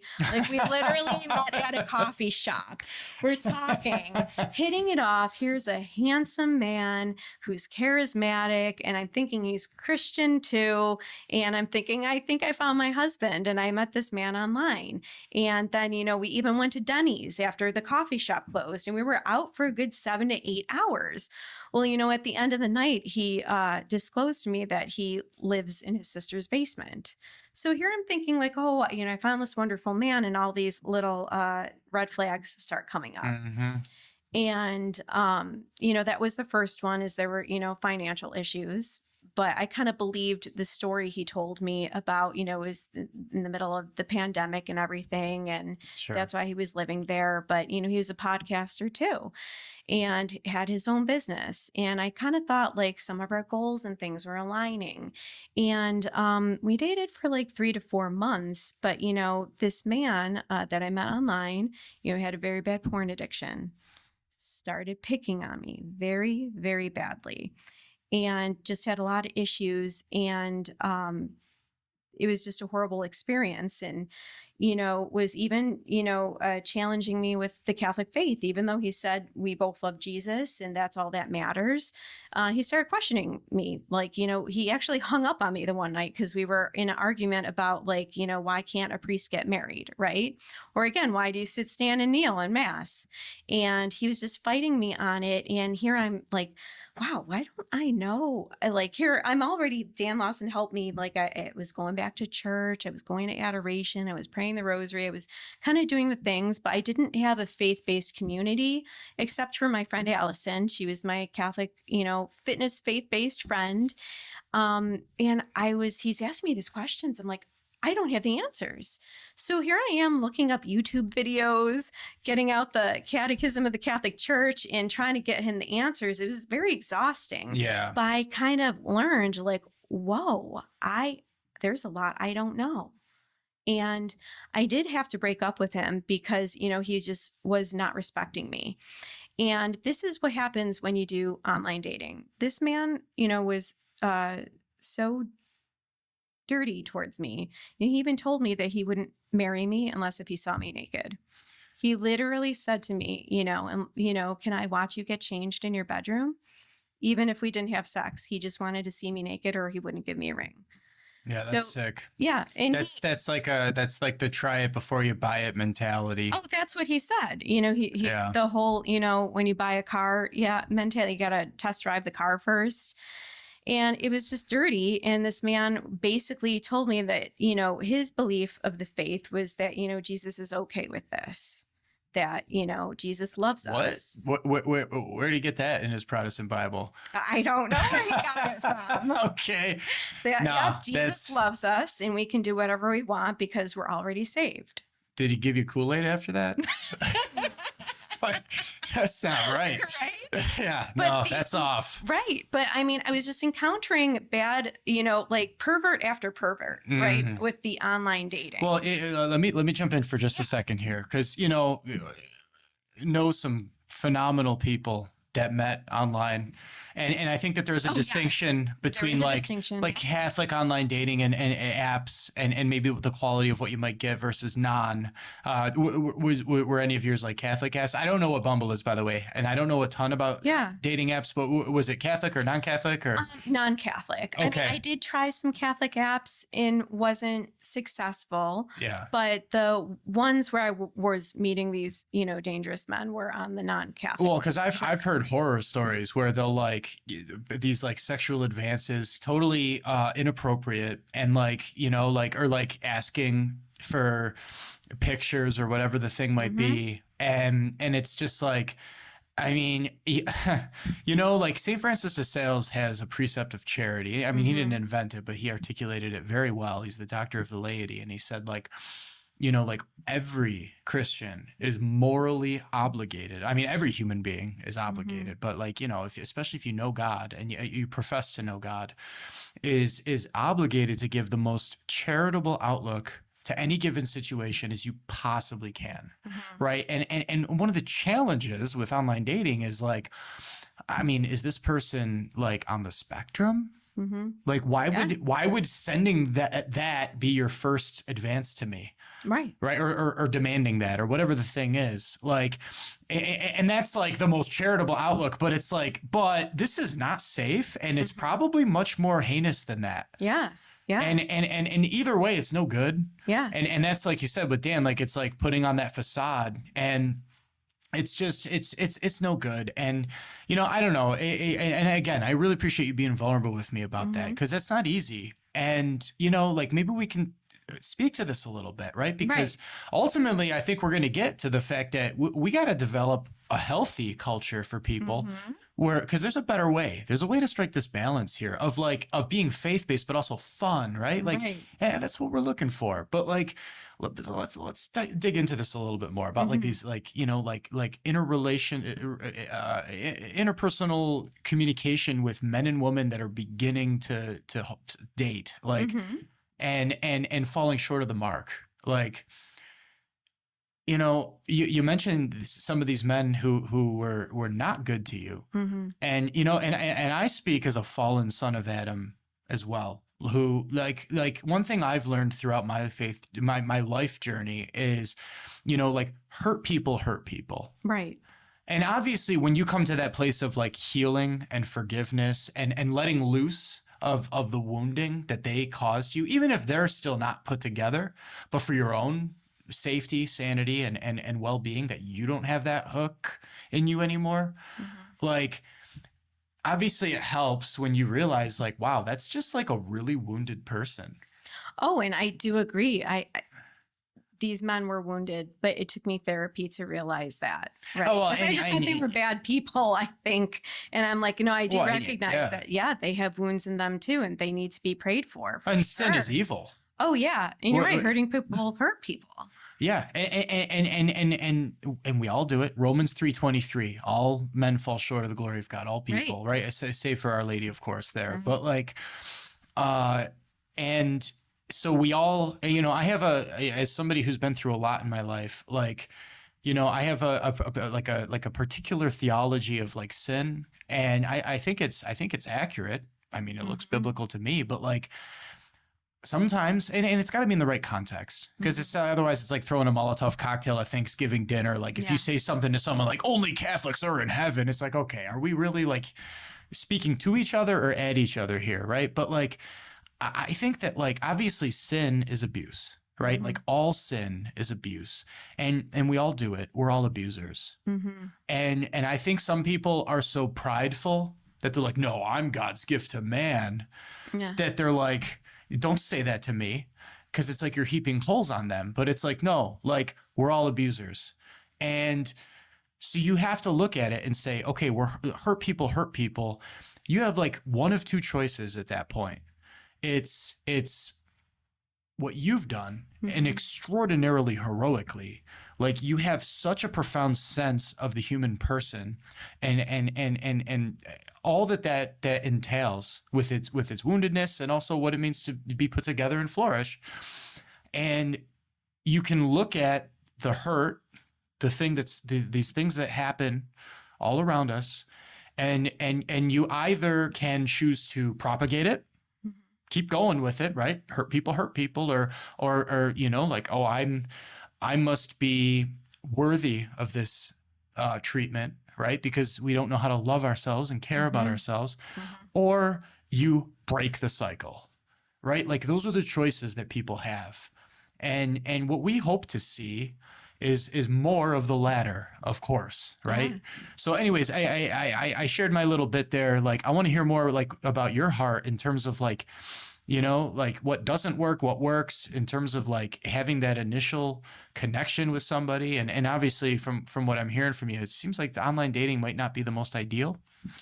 No, I don't think so, because, I've also, even if I haven't gone out on a date with a guy with online dating, these men are just predators, because I'll get a message in my inbox, and men will literally ask, what color underwear are you wearing? Yeah. And they just they'll pick on you about your body image and things. And I think I started to develop this idea that, all men are pigs or all men are perverted, right? Because that's what I was encountering with the online dating scene. And I didn't have a lot of like guy friends in my life, right? So you're encountering this over and over and over and over again with online dating, Yes. over many years of online dating. And then again, going back to the Catholic friend group that I was hanging out with before I walked away from the Catholic Church, my idea of a Catholic man was that they're just chauvinistic and kind of beating each other up with Bibles. So my view of men was very bad. That's the reason why I needed a male Catholic therapist, because I was ready to dig into it. Right? Like, are you telling me that there's actually really good people out there? People out there? Yeah. I think, but What again, does this look like? What does this look like? I think And then Dan gets his Bible out. No. Sorry. that never happened. But I was always skeptical, right? But I'll tell you what, he was good because he helped me first, right? So a man never did that for me, right? To actually help me accomplish my goals, right? So I think maybe he was one of the first men I actually developed trust in therapy, right? Yeah. But yeah, my view of men, it's very sad, both that split, whether it was a Catholic man or a man that I met online, was just a horrible concept of, what men are. And I almost say all men, because I do have to say I have worked for men, like different, colleagues of mine at work and stuff. So I'm only talking about like dating relationships, because I have cousins and, other men, friends and things in my life that are good men, and my father's a good man. So I don't mean that, I think in my view in my brain with dating was just that any man I date is going to be a bad guy, right? Or mistreat me. And I think I also had to learn self-respect, how to set that bar high, right? Yes. To have men respect me too, and what I will and will not accept from someone. Yes. And we're also living in, this is kind of like the hookup culture with all the social media and online dating. And I think that, certain men have certain expectations. And I think that women feel like if you set a high bar, men will just skip over you to go to the woman with the lower bar, right? And then you're just always overseen, right? Mm-hmm. Right. And it takes a lot of self-confidence to hold the line on that and not to value yourself. Yeah. I was going to say sacrifice your principles, but again, that's not a true sacrifice, right? It's just, over the years of doing life coaching and a lot of with the group coaching that I've done with the men, like we're up on like 250 something men's nights now. Like, I talk about this with guys about chastity and the importance and the treasure that chastity is, right? Like we all know over 50% of what's going through the internet pipeline at any given moment is porn right now. And it speaks to what you're saying. It's like when you're bombarded so much in the culture, like even just like in secular advertising world, right? Like you're a marketing expert, like what do they say? The studies say like you're bombarded with over like 100,000 messages a day. If you're like out driving and with all the restaurants and the billboards and everything. And like, it's just like, again, a lot of that goes back to Bernays I mentioned. And like, if you actually follow the chain of causation back to where this stuff came from, like, one thing I kind of like about Vermont is they have a law that no billboards allowed. Wow. Yeah. I would love to see that everywhere. Like, but like, I don't know, it's a lot. And when you're being bombarded at the most base carnal level of like hijacking like a venereal pleasure that is sacred, it's sacred. I mean, the corruption, the evil is just so bad. Like we know Our Lady of Fatima in 1917 said that souls are, present tense, are falling into hell like snowflakes. And and Our Lady has said elsewhere, like one of the, it might have been Fatima, like one of the top sins are sins of impurity. Right. And that was a century ago. That was like slightly pre-Bernays probably, if my dating is accurate. And like, excuse me. So like, this is what we're up against. You need to be that much stronger if you're a culture maker in terms of like fostering a community where it won't be tolerated. Right. Like you have to you have to gamify like the reward system of chastity. You know, way back in the day, I remember there's a website, and maybe hopefully it's still up there because its work was phenomenal. It's called like yourbrainonporn.com. Mm-hmm. And it would show you that like, you know, like your brain is damaged. Like it Yeah. looks the same as being on hard drugs, Wow. like cocaine, heroin, Yeah. like that's what porn does to you. Mm-hmm. And porn or not, like if you're not Yeah. chaste, if people are committing the solitary sin as it's called, this is like, you know, Mm-hmm. this is the theological language of like, you know, like in mixed company, like showing decorum here, but like the solitary, like the hijacking that's taking place there is so detrimental. Mm-hmm. And it makes you, it renders you incapable of prudence, by the way. Mm-hmm. Right? Like the catechism says, prudence is the charioteer of the virtues, the cardinal virtues, because it's knowing the right thing to do at the right time. Right. It helps you to exercise justice, fortitude, temperance, everything. But like, but you're cut off from that if you're not chaste. Right.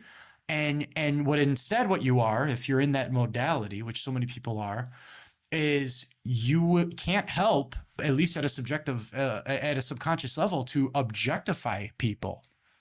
You look at people like, what can you do for me? Yeah. And that is not what a child of light. Mm-hmm. That's not what's going on the inside, on the outside. And you know, like, and you can't fake stuff like that. Right. You know, you mentioned that this person was a podcaster. Like, I don't know if they were, you said like if they're living like a double life or what's going on there. That's but how I feel. Like this person is two-faced and they're living a double life because nobody would know that he does his podcast. He's broke and was living in his mother's basement. Was it about Christian stuff? He would motivational stuff, like about Okay. being the best version of yourself, right? And Well, I'll it's tell you like, are right being now. the best version of yourself, I'll tell or you are right now. disrespecting women? Right. Well, a body language expert would be able to see right through that. Mm-hmm. Like again, you can't, like, you could put on a facade to some extent, Yeah. but you can't fake that. Yeah. But these people are manipulative, right? Because it started out, like I said, that date was like a 7-8 hour long date. And then it was like the last thing he tells me at the end of the night was that he had financial problems and was living in his sister's basement. Right. And at that point, it's like, oh, I really want to like give this man a chance. He told me a story because, again, it was in the middle of the pandemic and he had a business. So, you know, I was giving him some chances to improve his situation, thinking that, you know, I don't want to judge this man. I want to see the good in him. Right. But that, again, you know, as a woman, like, I think because I'm kind, caring, and loving, and that can get taken advantage Of course. is that, you know, and I thought he was a good person. Right. Because we just talked for like 7 hours. I feel like I was manipulated, you know? Well, and it seems like you were then. Oh, yeah. And well, so let me just ask this then. Mhm. What from what you've learned do you think will help you to know, like, I'm not going to fall in that trap in the future? Or what's like some best practices? That's a powerful question. Oh, I have to think about that to not fall in that trap in the future. I think sometimes it's practice. So sometimes I think you do have to go through the experiences to kind of, you know, you have to learn from your mistakes. So I don't intend on, you know, repeating that mistake again, right? I think the next time I'm in a relationship, I need to meet someone where I'm at, right? Like I have a full-time job, you know, I am financially secure. You know, if someone starts bucking me on the Catholic faith, then, you know, if you have to talk to someone respectfully. It's okay if you want to have a disagreement, right? Or if you're questioning someone, but I think you have to do it respectfully. This man would get angry at me and hang up the phone. So I think that's kind of insecure. Right. And it's like, we can't just talk this out. Like, why so angry at me? I'm just telling you, this is the faith I'm learning and practicing. But yeah, just meeting someone where I'm at, knowing that, you know, they have the same core values as me. I think we got in the relationship quick. I think like within, we hit it off very well. And within 1 week we were boyfriend and girlfriend, right? Facebook official. But I think moving forward, the one big change I would do is I'd be friends for longer first and really get to know them and ask more questions. And I'm always learning. I'm still in therapy. So we still talk about relationships in therapy. So, I do think it is a progression. But yeah, definitely I would say, to just be friends for longer first. And I was a little too trustworthy and I didn't ask the right questions. So yeah. Right. Mhm. Well, and whether it's therapy, life coaching, like we have Yep. available here, or whatever it is, that's a part of Friend, you your, need resources. Yeah. that's all a part of your support network. Support network. And Yes. And I didn't have that right. before, Right.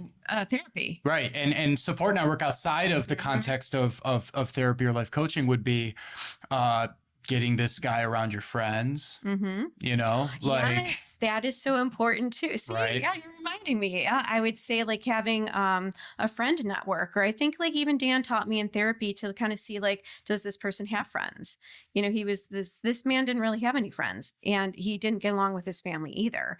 So it initially in the relationship, A wounded it's person. like a wounded person and like a lone wolf. So initially, he was very charismatic, and some narcissistic people are. Yes. But, he didn't have a group of friends. So I would say, like, I've learned these things in therapy, like, okay, well, this is a red flag. Why doesn't anyone want to be his friend? Why doesn't he want to have friends? That's, a big sign. But I'm not going to repeat that mistake again because I already learned it. So Thanks be to God. yeah. Mm-hmm. Yeah. And you know what? I feel bad for this person. I mean, maybe people can pray for him, and then also should pray for him. Yeah, and obviously for us, if we could be a little selfish there. Yes, but, too. yeah, I need the prayers. I need them too, but also maybe just pray for any single that's been through something like this. Like you try online dating of whatever flavor it is, and then if this is an experience that you have, like, please don't let that make you think that that's like what you're worth, or that that's what you should expect, or that you need to like somehow match that energy. Like, no.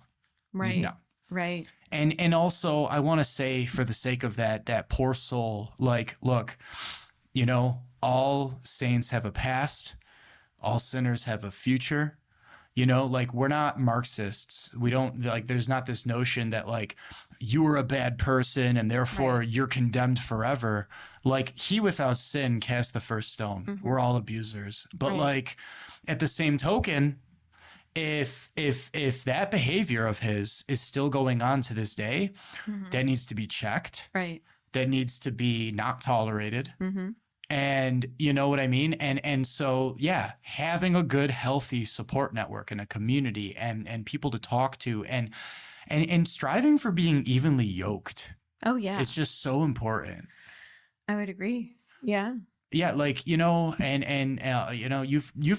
brought up a lot of things about like, why do we do this in our faith? And I'm not going to say it was a temptation to just answer those, but I'm very passionate about all of that stuff. We can get into that anytime.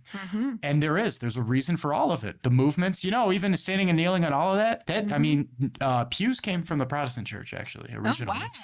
Yeah. Pews are Protestant. Yeah. But they're okay. I mean, the Catholic Church has even in our early centuries, absorbed or like baptized practices that were once pagan, and we're not scandalized by that. That's not, some people try to be like, oh, see, that's how you're not. It's like, there's always an explanation for all of this stuff, whatever the thing is that you want to get into. But at the end of the day, it all comes down to authentic relationship. Yes. Love. Yes.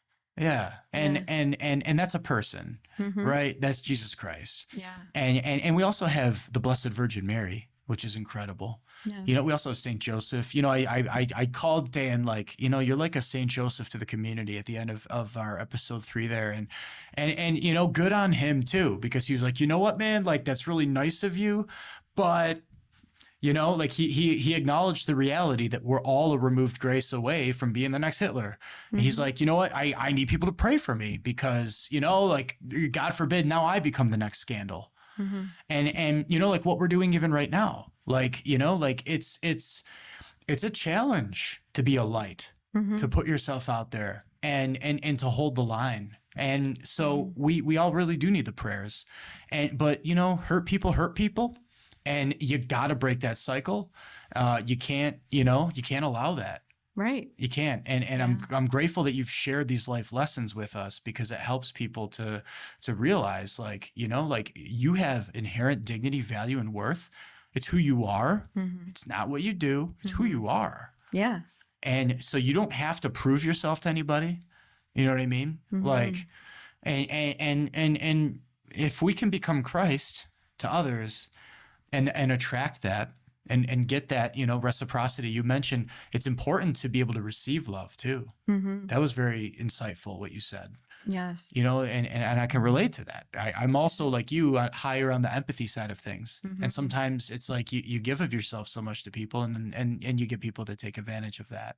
Oh yeah. But you can't let that get in the way of the art of receiving love, a good love, authentic Mm-hmm. love. Yes. You know what I mean? Yeah. Yeah. And I think that was big for me in this relationship, when he was trying to tell me, well, Jesus loves us and he'll forgive us even if we commit sins.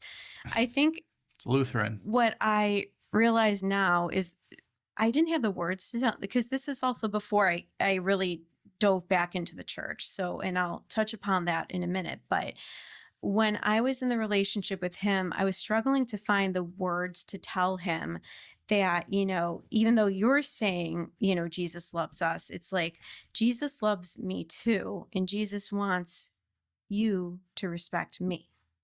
Right. And I didn't have those words. But I did know in my heart, and I thought he was an improvement from, the relationship that put me into therapy, right? I thought this was a huge, gigantic improvement. And in many ways it was an improvement, but this, looking back now, this was still very, very bad.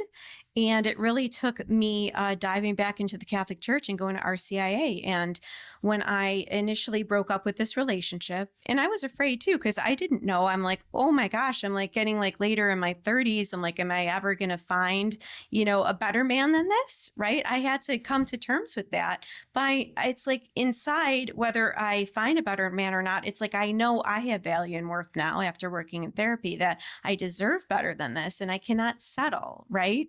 So that was a scary move to break up with this man, but I did, and I forged on. And the next part of my faith journey was my friend Kim wanted me to be her sponsor for her baptism into the Catholic Church. And I was questioning my friend Kim, because this was probably a few months later after the breakup with this man. And I was like, what do you learn in RCIA about the Catholic faith? I grew up, going to Catholic school my whole life. How on earth do you learn the whole faith in like 7 months, And like, did you learn about confession? She's like, yeah. And I was just kind of questioning her about different things. And I'm like, man, I was like, what are you reading a book or do they? And she's like, yeah, they give us a binder. And I'm like, what binder has everything in it? Right. Yes. The book of life. Right.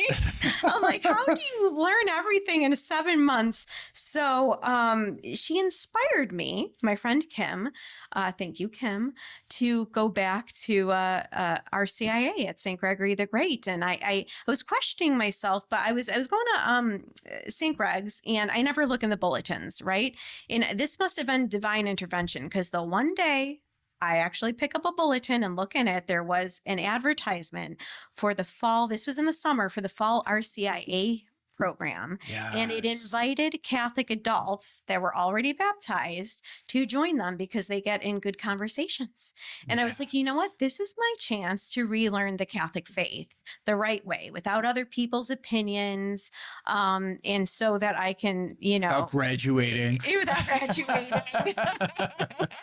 And it was really Dan Lawson that helped me in therapy first, that made me, because again, I didn't want to touch the Catholic Church with a 10-foot pole. I didn't want to get involved. From all the judgmentalism. I thought I would encounter that again. So, and even my father at that point was still prompting me, you should get involved in church again, because he knew that online dating was bad. And I'm like, why would I if that didn't work before? So, but as they say, the definition of insanity is doing the same thing over and over again. So this time I had to make some major changes. So I go back and do this RCIA program and loved it. And to me, it's almost like baby food, right? RCIA. I think I kind of sometimes you just have to go back to the basics, right? And that's how I feel about RCIA class, is that it's like baby food, but highly potent with nutrition, right? Yes.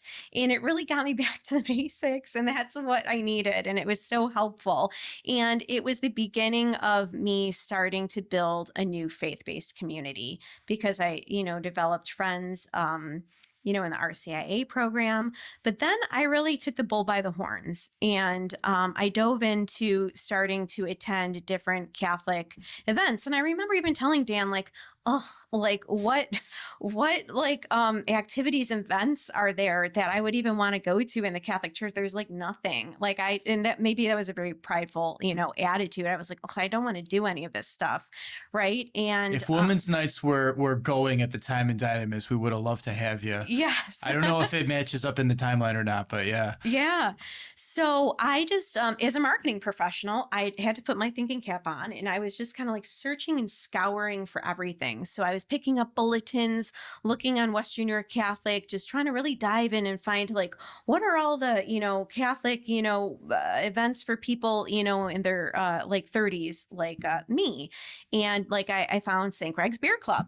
And I met a good friend Becky there. Yes. And it was just the beginning of building a new faith-based community as a healed woman, right? Because I worked in therapy, had to kind of like, work on myself and develop self-love and self-care. And I had between Allison and, Becky, I had started to form a new strong support group to help me grow in my faith, but also women that are healthy and confident and love fitness and have the same morals and values that I do, to have, strong women to hold me up.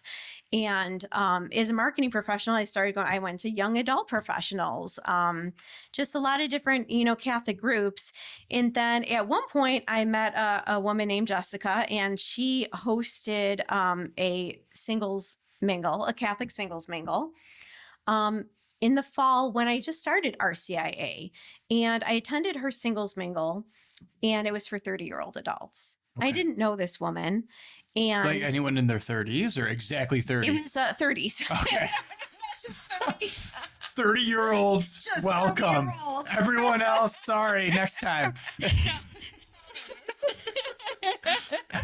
So I attended her singles mingle at I think it's called the Hofbräu House. Oh, yes. And love the music. If I had control over dress code, I'd like to see it be a little more Catholic, but that's neither here nor there. Yeah. Yes. So I went to the singles mingle, and, met Jessica. She was the host of it. And I was like, well, why are you doing this? And she said, I have a lot of single friends, and she did it out of kindness of her heart. Because she's like, I know single people wanted to do this. They brought some appetizers. Adam Jarose was there. Wait a minute, is this Jess Kane? Yes. I didn't know if I should mention her full name. I hope she doesn't mind. We're very good friends. Yes. We're very good friends. Yeah. So I met Jessica Kane, and again, expanding my friendship network. Yes. I remember when those were circulating, actually. Yeah. Yeah. So I attend her event. Awesome event. A few critiques I have, and I talked to her about these things, is, there were a good amount of people. I think maybe there were like maybe 20, 25, maybe 30 people max. But, were y'all doing the ski shots? No. Oh, why not? I remember there were really big pretzels. 30s, it's allowed. No, we didn't do those, but we were eating pretzels and appetizers and stuff. Oh, that's so fun. That's so fun. Yeah. But when I went to this singles mingle, there were some, it was for 30-year-olds, but there were some 20-year-olds there, because I know Adam promoted it at, his group at St. Greg's. Yeah. It was amped, and now it's elevated. Yes. And that's fine. But, when I was there, I remember I connected with Jessica, and then I was thinking in my head, like, as a marketing and advertising professional who also has experience running events, I'm like, I think I can do this. Yes. So she and I actually connected, and we went out for coffee, and we got to know each other better. And I was like, basically telling her, I don't want to step on your toes or anything, but I'm like, do you plan on doing more of these? Or I'm kind of thinking of doing one. And she was like, I'm ready to pass the torch. Go to town, Right? sister. Yes. So I think she was like happy. And I was like, yeah. I was like, I was very apprehensive. I actually was kind of doubting myself because I ran this by Dan Lawson too. I'm like, I'm thinking of doing this, but I don't know. He definitely, encouraged What were it. you holding? What were you apprehensive about? You know, that's a good question. I can't even remember back then. I don't know if it was just taking on this big task. Sure. Because there would have been a lot to do, right? As a marketing and advertising professional, I was taking something that Jessica Kane, had a network of friends, and maybe, I don't know how she promoted and advertised this event, maybe through the different churches or, Sure. on social media and through, I think, her own contacts and network. And we were all big with Versati way back in the day. Yeah. Versati's a And Versati phenomenal too. network. Yeah. So there's a lot of connections that came from there back in the day as well. Oh, yeah. Yeah. So I was essentially taking what she was doing, but taking it to a higher level because I'm a marketing and advertising professional. Yes. And taking the bull by the horns to start this up on my own. Mm-hmm. And yeah, Dan definitely encouraged me even when I was kind of doubting myself. Adam Giroux encouraged me. Jessica Kane encouraged me. Yes. And I didn't know how I was going to do it. But again, God brings you the right resources at the right time. And I think I was talking to my father about it too. Like, maybe I should host a singles mingle. And I ended up going to Theology on Tap. There was one downtown. And I met Cheryl Caleri, and she did a witness talk or her testimony that night. And I remember, because my father knows her, connecting with her and going up after her talk and introducing myself. And I have briefly met her before, but, I said, I have some ideas I want to share with you, and I'd love to, run a couple events and support, the Mother Teresa home. So to make a long story short, that was the beginning. I love Cheryl Caleri. Thank you, Cheryl. She is the person who gave me the wings to fly like an angel. And, I basically pitched her my ideas, and I had two ideas. I wanted to do a Catholic singles mingle to hopefully, find love, authentic love, and help other people find love too. And I also wanted to do a fitness event. So I wanted to do Cycle for the Mother Teresa Home because I wanted to continue building my community of faith-based fitness friends. Just like, my friends Allison and Becky. I wanted more friends like that in my community, to have friends to hang out with and socialize with. So Cheryl gave me her blessing, and then I went to work and I created my own marketing plan, and I did flyers, and I did a lot of networking and connecting with different leaders in the Catholic community to kind of spread the word. And I used my marketing and advertising skills. I found a good location. The first Catholic singles mingle was at the Lafayette Brewing Company. It was in February, and it was like a hot chocolate, by the fireside, because it was a winter event. Cycle for the Mother Teresa Home was in January, and they were both a huge success when I did those events. But yeah, I pitched Cheryl these ideas, and because how I just want to jump in, like, how did she help you? Like, what do you mean when you say she gave you her blessing? Was it like encouragement, or was it resources? Like a little bit of both. So I would say when I first planned these events, I wanted them to be fundraisers. And essentially, I was fundraising for the Mother Teresa Home because it was part of the pro-life office for the Diocese of Buffalo. Right. So I knew she had the connection with the Diocese of Buffalo. Right. Yeah, she's done a lot for pro-life. Yes. I remember the day I met her. Oh, yeah? 2016 at Versati. It's funny that Versati got brought up right now because and she was very empowering.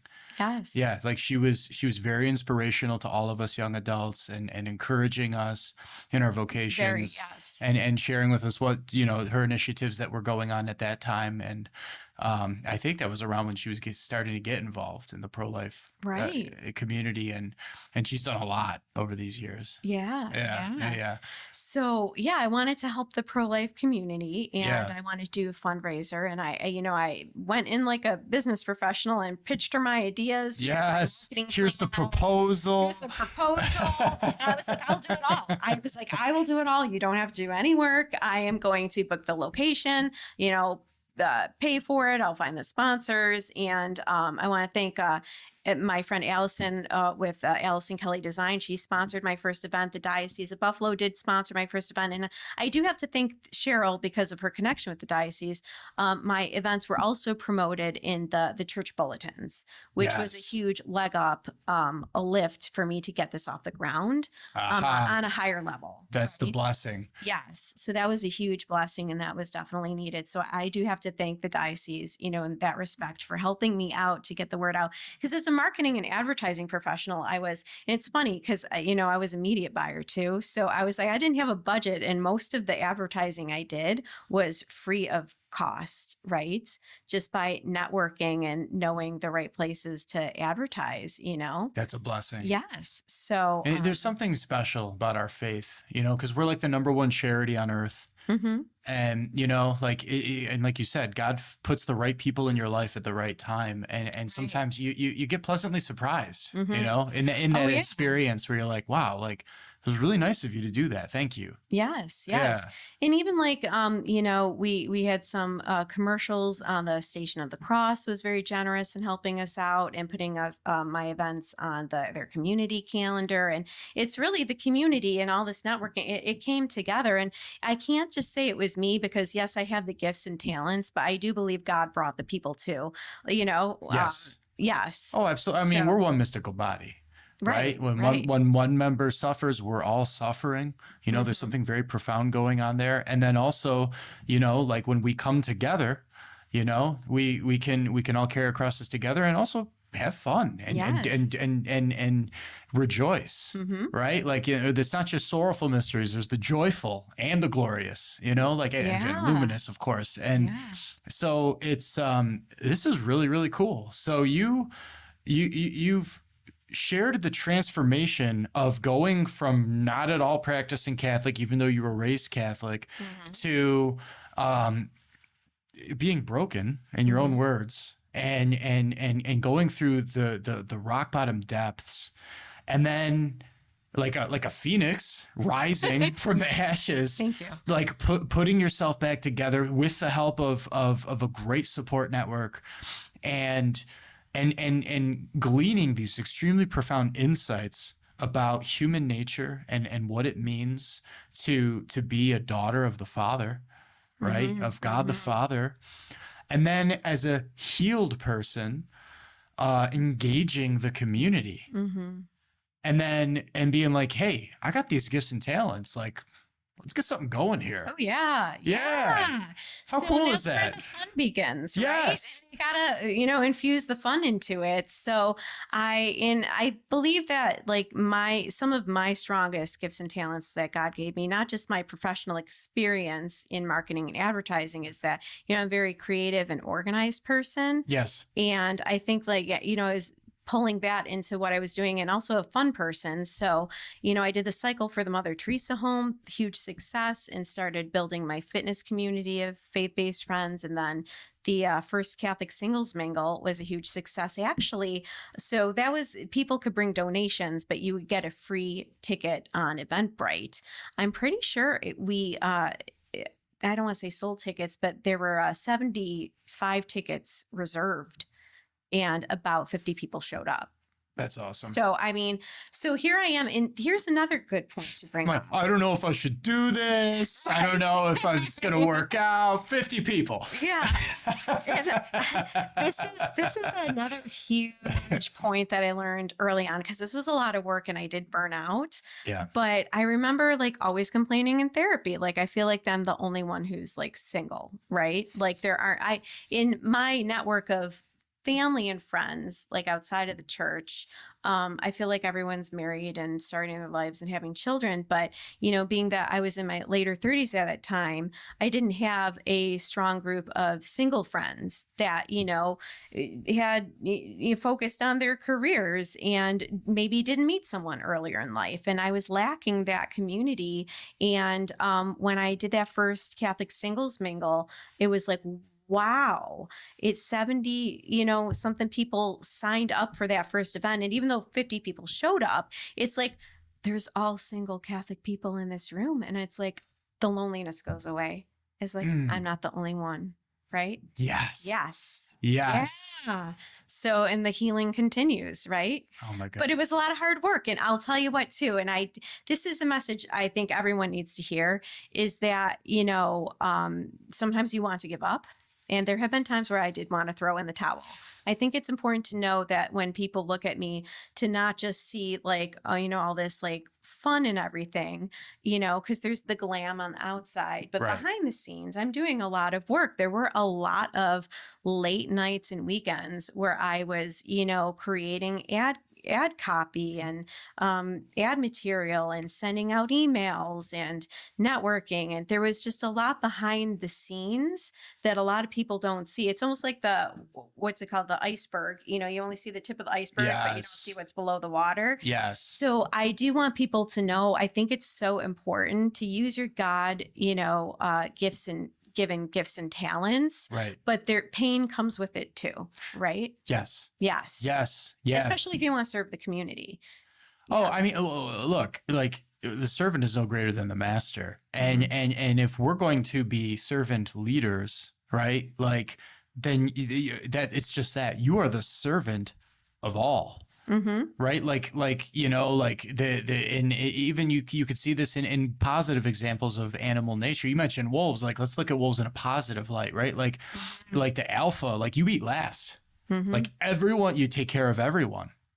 And, like that's servant leadership. And I empathize with what you're saying. Like, I've never really shared about what goes up behind the scenes with Dynamis. Like some people are like just finding out just how many hundreds of things we've done. But like from the first year that I was elected the leader, the minister general, as we say, and by the way, minister general, like that's in Latin generalis, it means general practitioner, not like, oh, I'm some like, oh, the general, like people like, if you don't know the tradition of our faith, there's all kinds of misconceptions, but like from almost like immediately, I wanted to quit.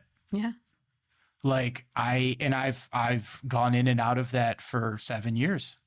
And there's like bouts of time where until the moment that everybody shows up and that you're able to be Christ for others, like there's these temptations to just totally just stop. And so I'm grateful that you brought that up because it's like you have to have a healthy relationship with pain.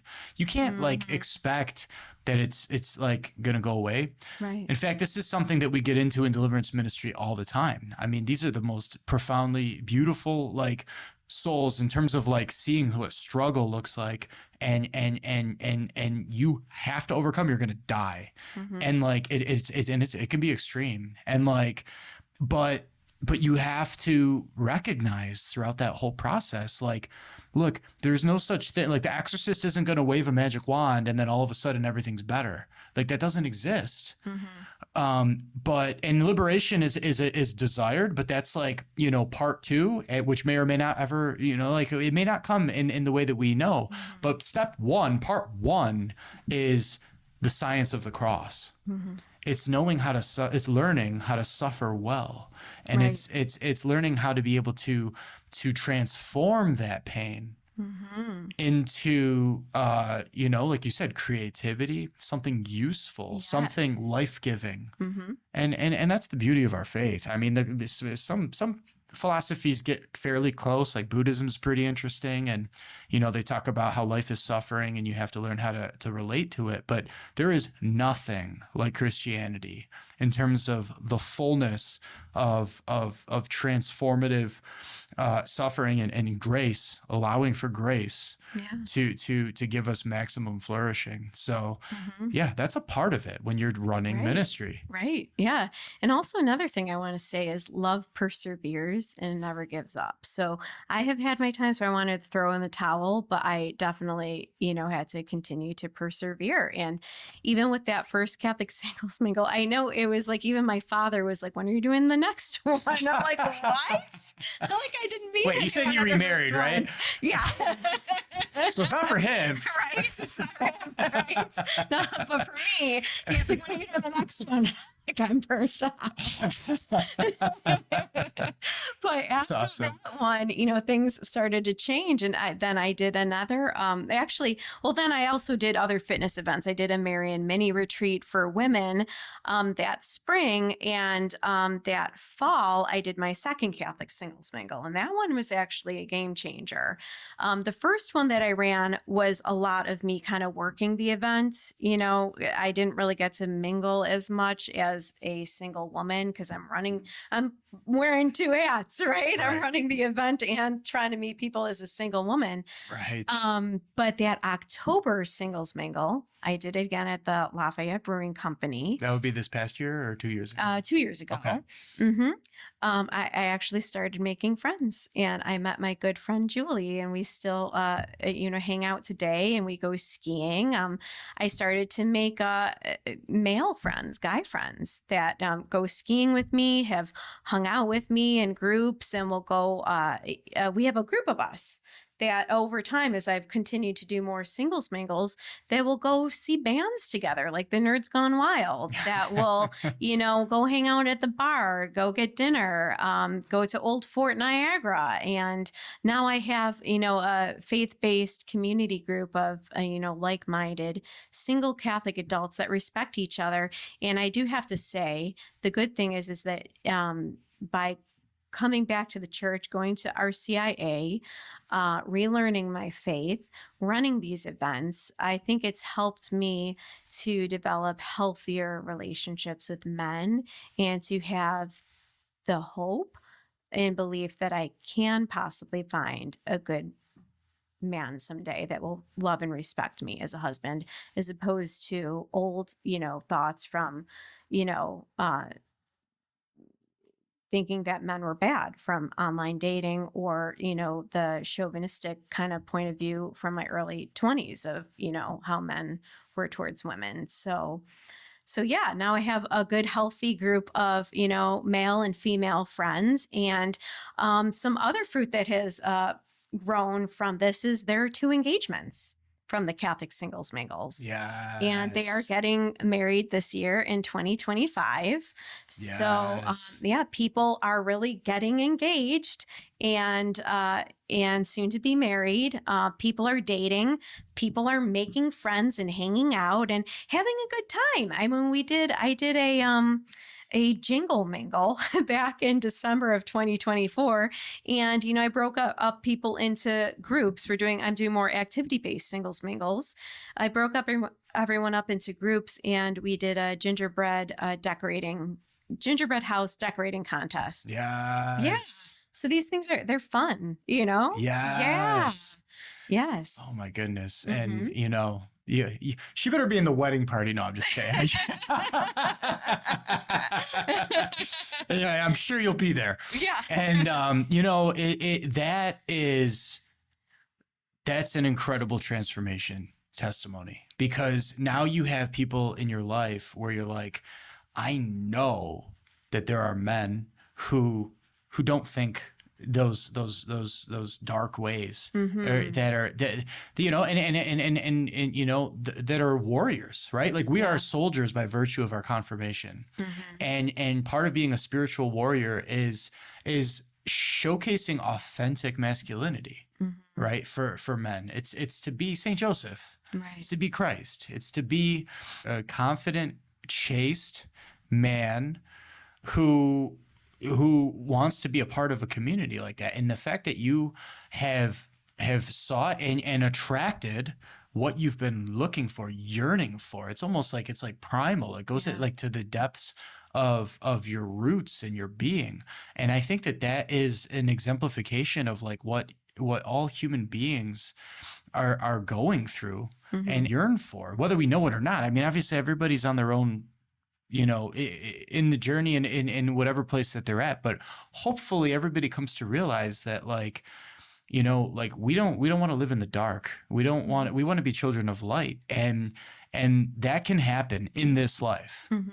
You know what I mean? Like it does. And it's happening all around us. You Mm-hmm. know, like I think that some people have a very, very bleak outlook on on Mm-hmm. life. Like you know, and I'm very apolitical as a person, but like I've noticed like with the changing winds, like some people just have like the world is literally ending Mm-hmm. mentality. And like I just think like I like what you're doing because it's grassroots. It's from the ground up. It's like, no, like you are the change that you would like to see. Yes. And you need to have this community. You need to be able to foster a culture, like to be a culture maker, if that's what God calls you to, or plug in. You know, if that's not your gift or your talent, but plug in, like find out, oh wow, this exists, Mm-hmm. and get involved. And so I really, really appreciate the vulnerability that you've been willing to display here. I think that that really helps to show it. Like this is real, Mm-hmm. you know, and I think it's very beautiful, and I think it's profound what you're doing, and I'm thankful that we've connected. You know, Yes, like I'm so we've thankful too. yeah, like we've as I mentioned, like with Dynamis, like we've had, you know, like 6 Dynamis weddings that we know of, and we've seen that like people have become each other's godparents.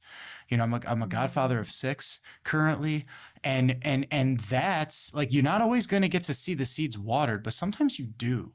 And when God allows that in our lives, that's a consolation that helps us to get through those dry periods, like the desolations, right? Mm-hmm. And to remember why we do what it is that we do, and we're stronger together. So I encourage all the young men in Dynamis, go to these singles mingles if you're single, right? Like, you know, obviously if you fit the parameters. And maybe as we wrap up here, can you tell us about the offerings, like what's coming up down the Oh, pipe in absolutely. 2025, and then maybe with some closing words of wisdom. Absolutely. So you can visit my website, which is livevictoriouswny.com. And I've committed to doing 12 Catholic singles mingles for 2025, about, you know, one a month. But the first one will be on Friday, February 14th at Meet and Eat Charcuterie. But you can check that out online on my website, and it will be on St. Valentine's Day. So that's going to Yes. be the kickoff for the year. That same evening, my friend Rosalie, so my Catholic singles mingles, because I'm going to be 40 next week, is Yes. mine are for 30 and 40-year-old adults, because I think that there is a gap missing in our, you know, Catholic community of enough events for the 30 and 40-year-olds.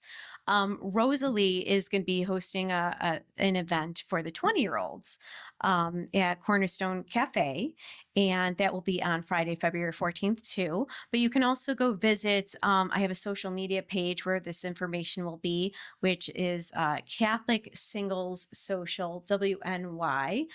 That's the Facebook group where these things will be posted. But yes, we're kicking off this year with our Valentine events.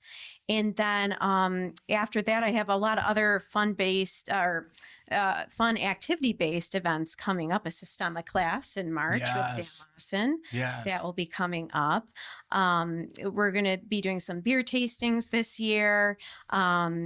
There's just a lot of fun events coming up. So yeah. Awesome. Yeah, but you can check out the whole lineup on the website. So I'm super excited for that. A hiking one with the Adam Giroux is going to come up too. So yeah. Yes. Yeah, Mhm. with righteous, right? Yes, yes. Yes. We're going to do a hiking singles mingle. So yeah, just more activity based fun singles mingles, a CrossFit class. So yeah. So for people who love to work out, people who love to go hiking, I'm hoping that more people can meet each other that love to do, these kind of activities, and even more partnering with different bars and things like Rationales on Main Street in Williamsville. So yeah, Amen. lots of good places coming up. Yeah. LiveVictoriousWny.com. Check it out. Yes. It'll be in the description, of course, as well. And any final parting words of wisdom? Yeah, so I would just love to encourage people to use their gifts and talents. Sometimes I know it's not easy, but I do think it's necessary that in our community that we serve the Lord in that way and build up the kingdom by using your gifts and talents and find your purpose in life, and it will help you to be a light and to shine. And like I said, there are hard times, but you can push through them, and it's definitely bearing fruit. And it's a beautiful thing to see. I'm still searching for authentic love, but it also fills my heart when I see other people getting engaged and in relationships too. So I say, keep building up the kingdom of God, use your gifts and talents. And also I want to tell everyone, like, do not be afraid. Like, come to a Catholic singles mingle. They're a lot of fun. And I know it can be intimidating too, right? Like, because sometimes I can be a shy person sometimes. And, I say, like, come, and don't put the pressure on yourself to, meet someone that night that you're going to marry. Come and make friends in community, and I'll be your friend. Say hello to me. Yes. So yeah, come join our community. And, I just want to thank you so much, Kyle, for having me on the podcast and giving me this opportunity to share my story. So I want to thank you. And I want to, I never say it enough, but I want to thank, my therapist, Dan Lawson, for all of the, work and hanging in there for me through thick and thin and the highs and lows I've been through, and helping me to become a better person, because that's what my mission I'm on, is to be the best version of myself. And that's what Live Victorious is all about, is teaching people to live the victorious lifestyle. And in the future, right now I'm focusing on Catholic singles mingles. But I do want to also start doing more health and wellness events for women and lift women up in that respect. But I'm just taking baby steps, one step at a time, Sure. because my events were fundraisers. Now, it is turning into a business, so I can, do more and host more events. And I just want to help people, grow this community of people who want to lift each other up and become the best versions of themselves. And I just want to thank you very much. Oh, absolutely. And thank you again Yes. for sharing of yourself and your gift of your faith, your life, your testimony. Again, Revelations 12:11, like it is the blood of the Lamb and the testimony of the saints that will defeat the devil. And that's not pretentious. You see St. Paul in the book of Ephesians referring to living people as saints. And that's a part of our faith. Like, if we are in the state of sanctifying grace, the second you get out of that confessional box, right, when you authentically give your all to our Lord, like, you're a saint. You're a living saint. And our testimony as living saints is what's going to spread the kingdom of Christ here on earth. And that's what you've done. So thank you. I really, really appreciate that. And I'm excited to see what God is going to bring in store for our community in 2025 and beyond. Yes, absolutely. Yeah. I'm excited too. Yeah, awesome. So we'll see it's at these events soon. And, I just want to let everybody know, if you want to, seek your highest purpose in life, your divine purpose, right? Like, we are called to be divine sons and daughters by adoption in grace in our Lord.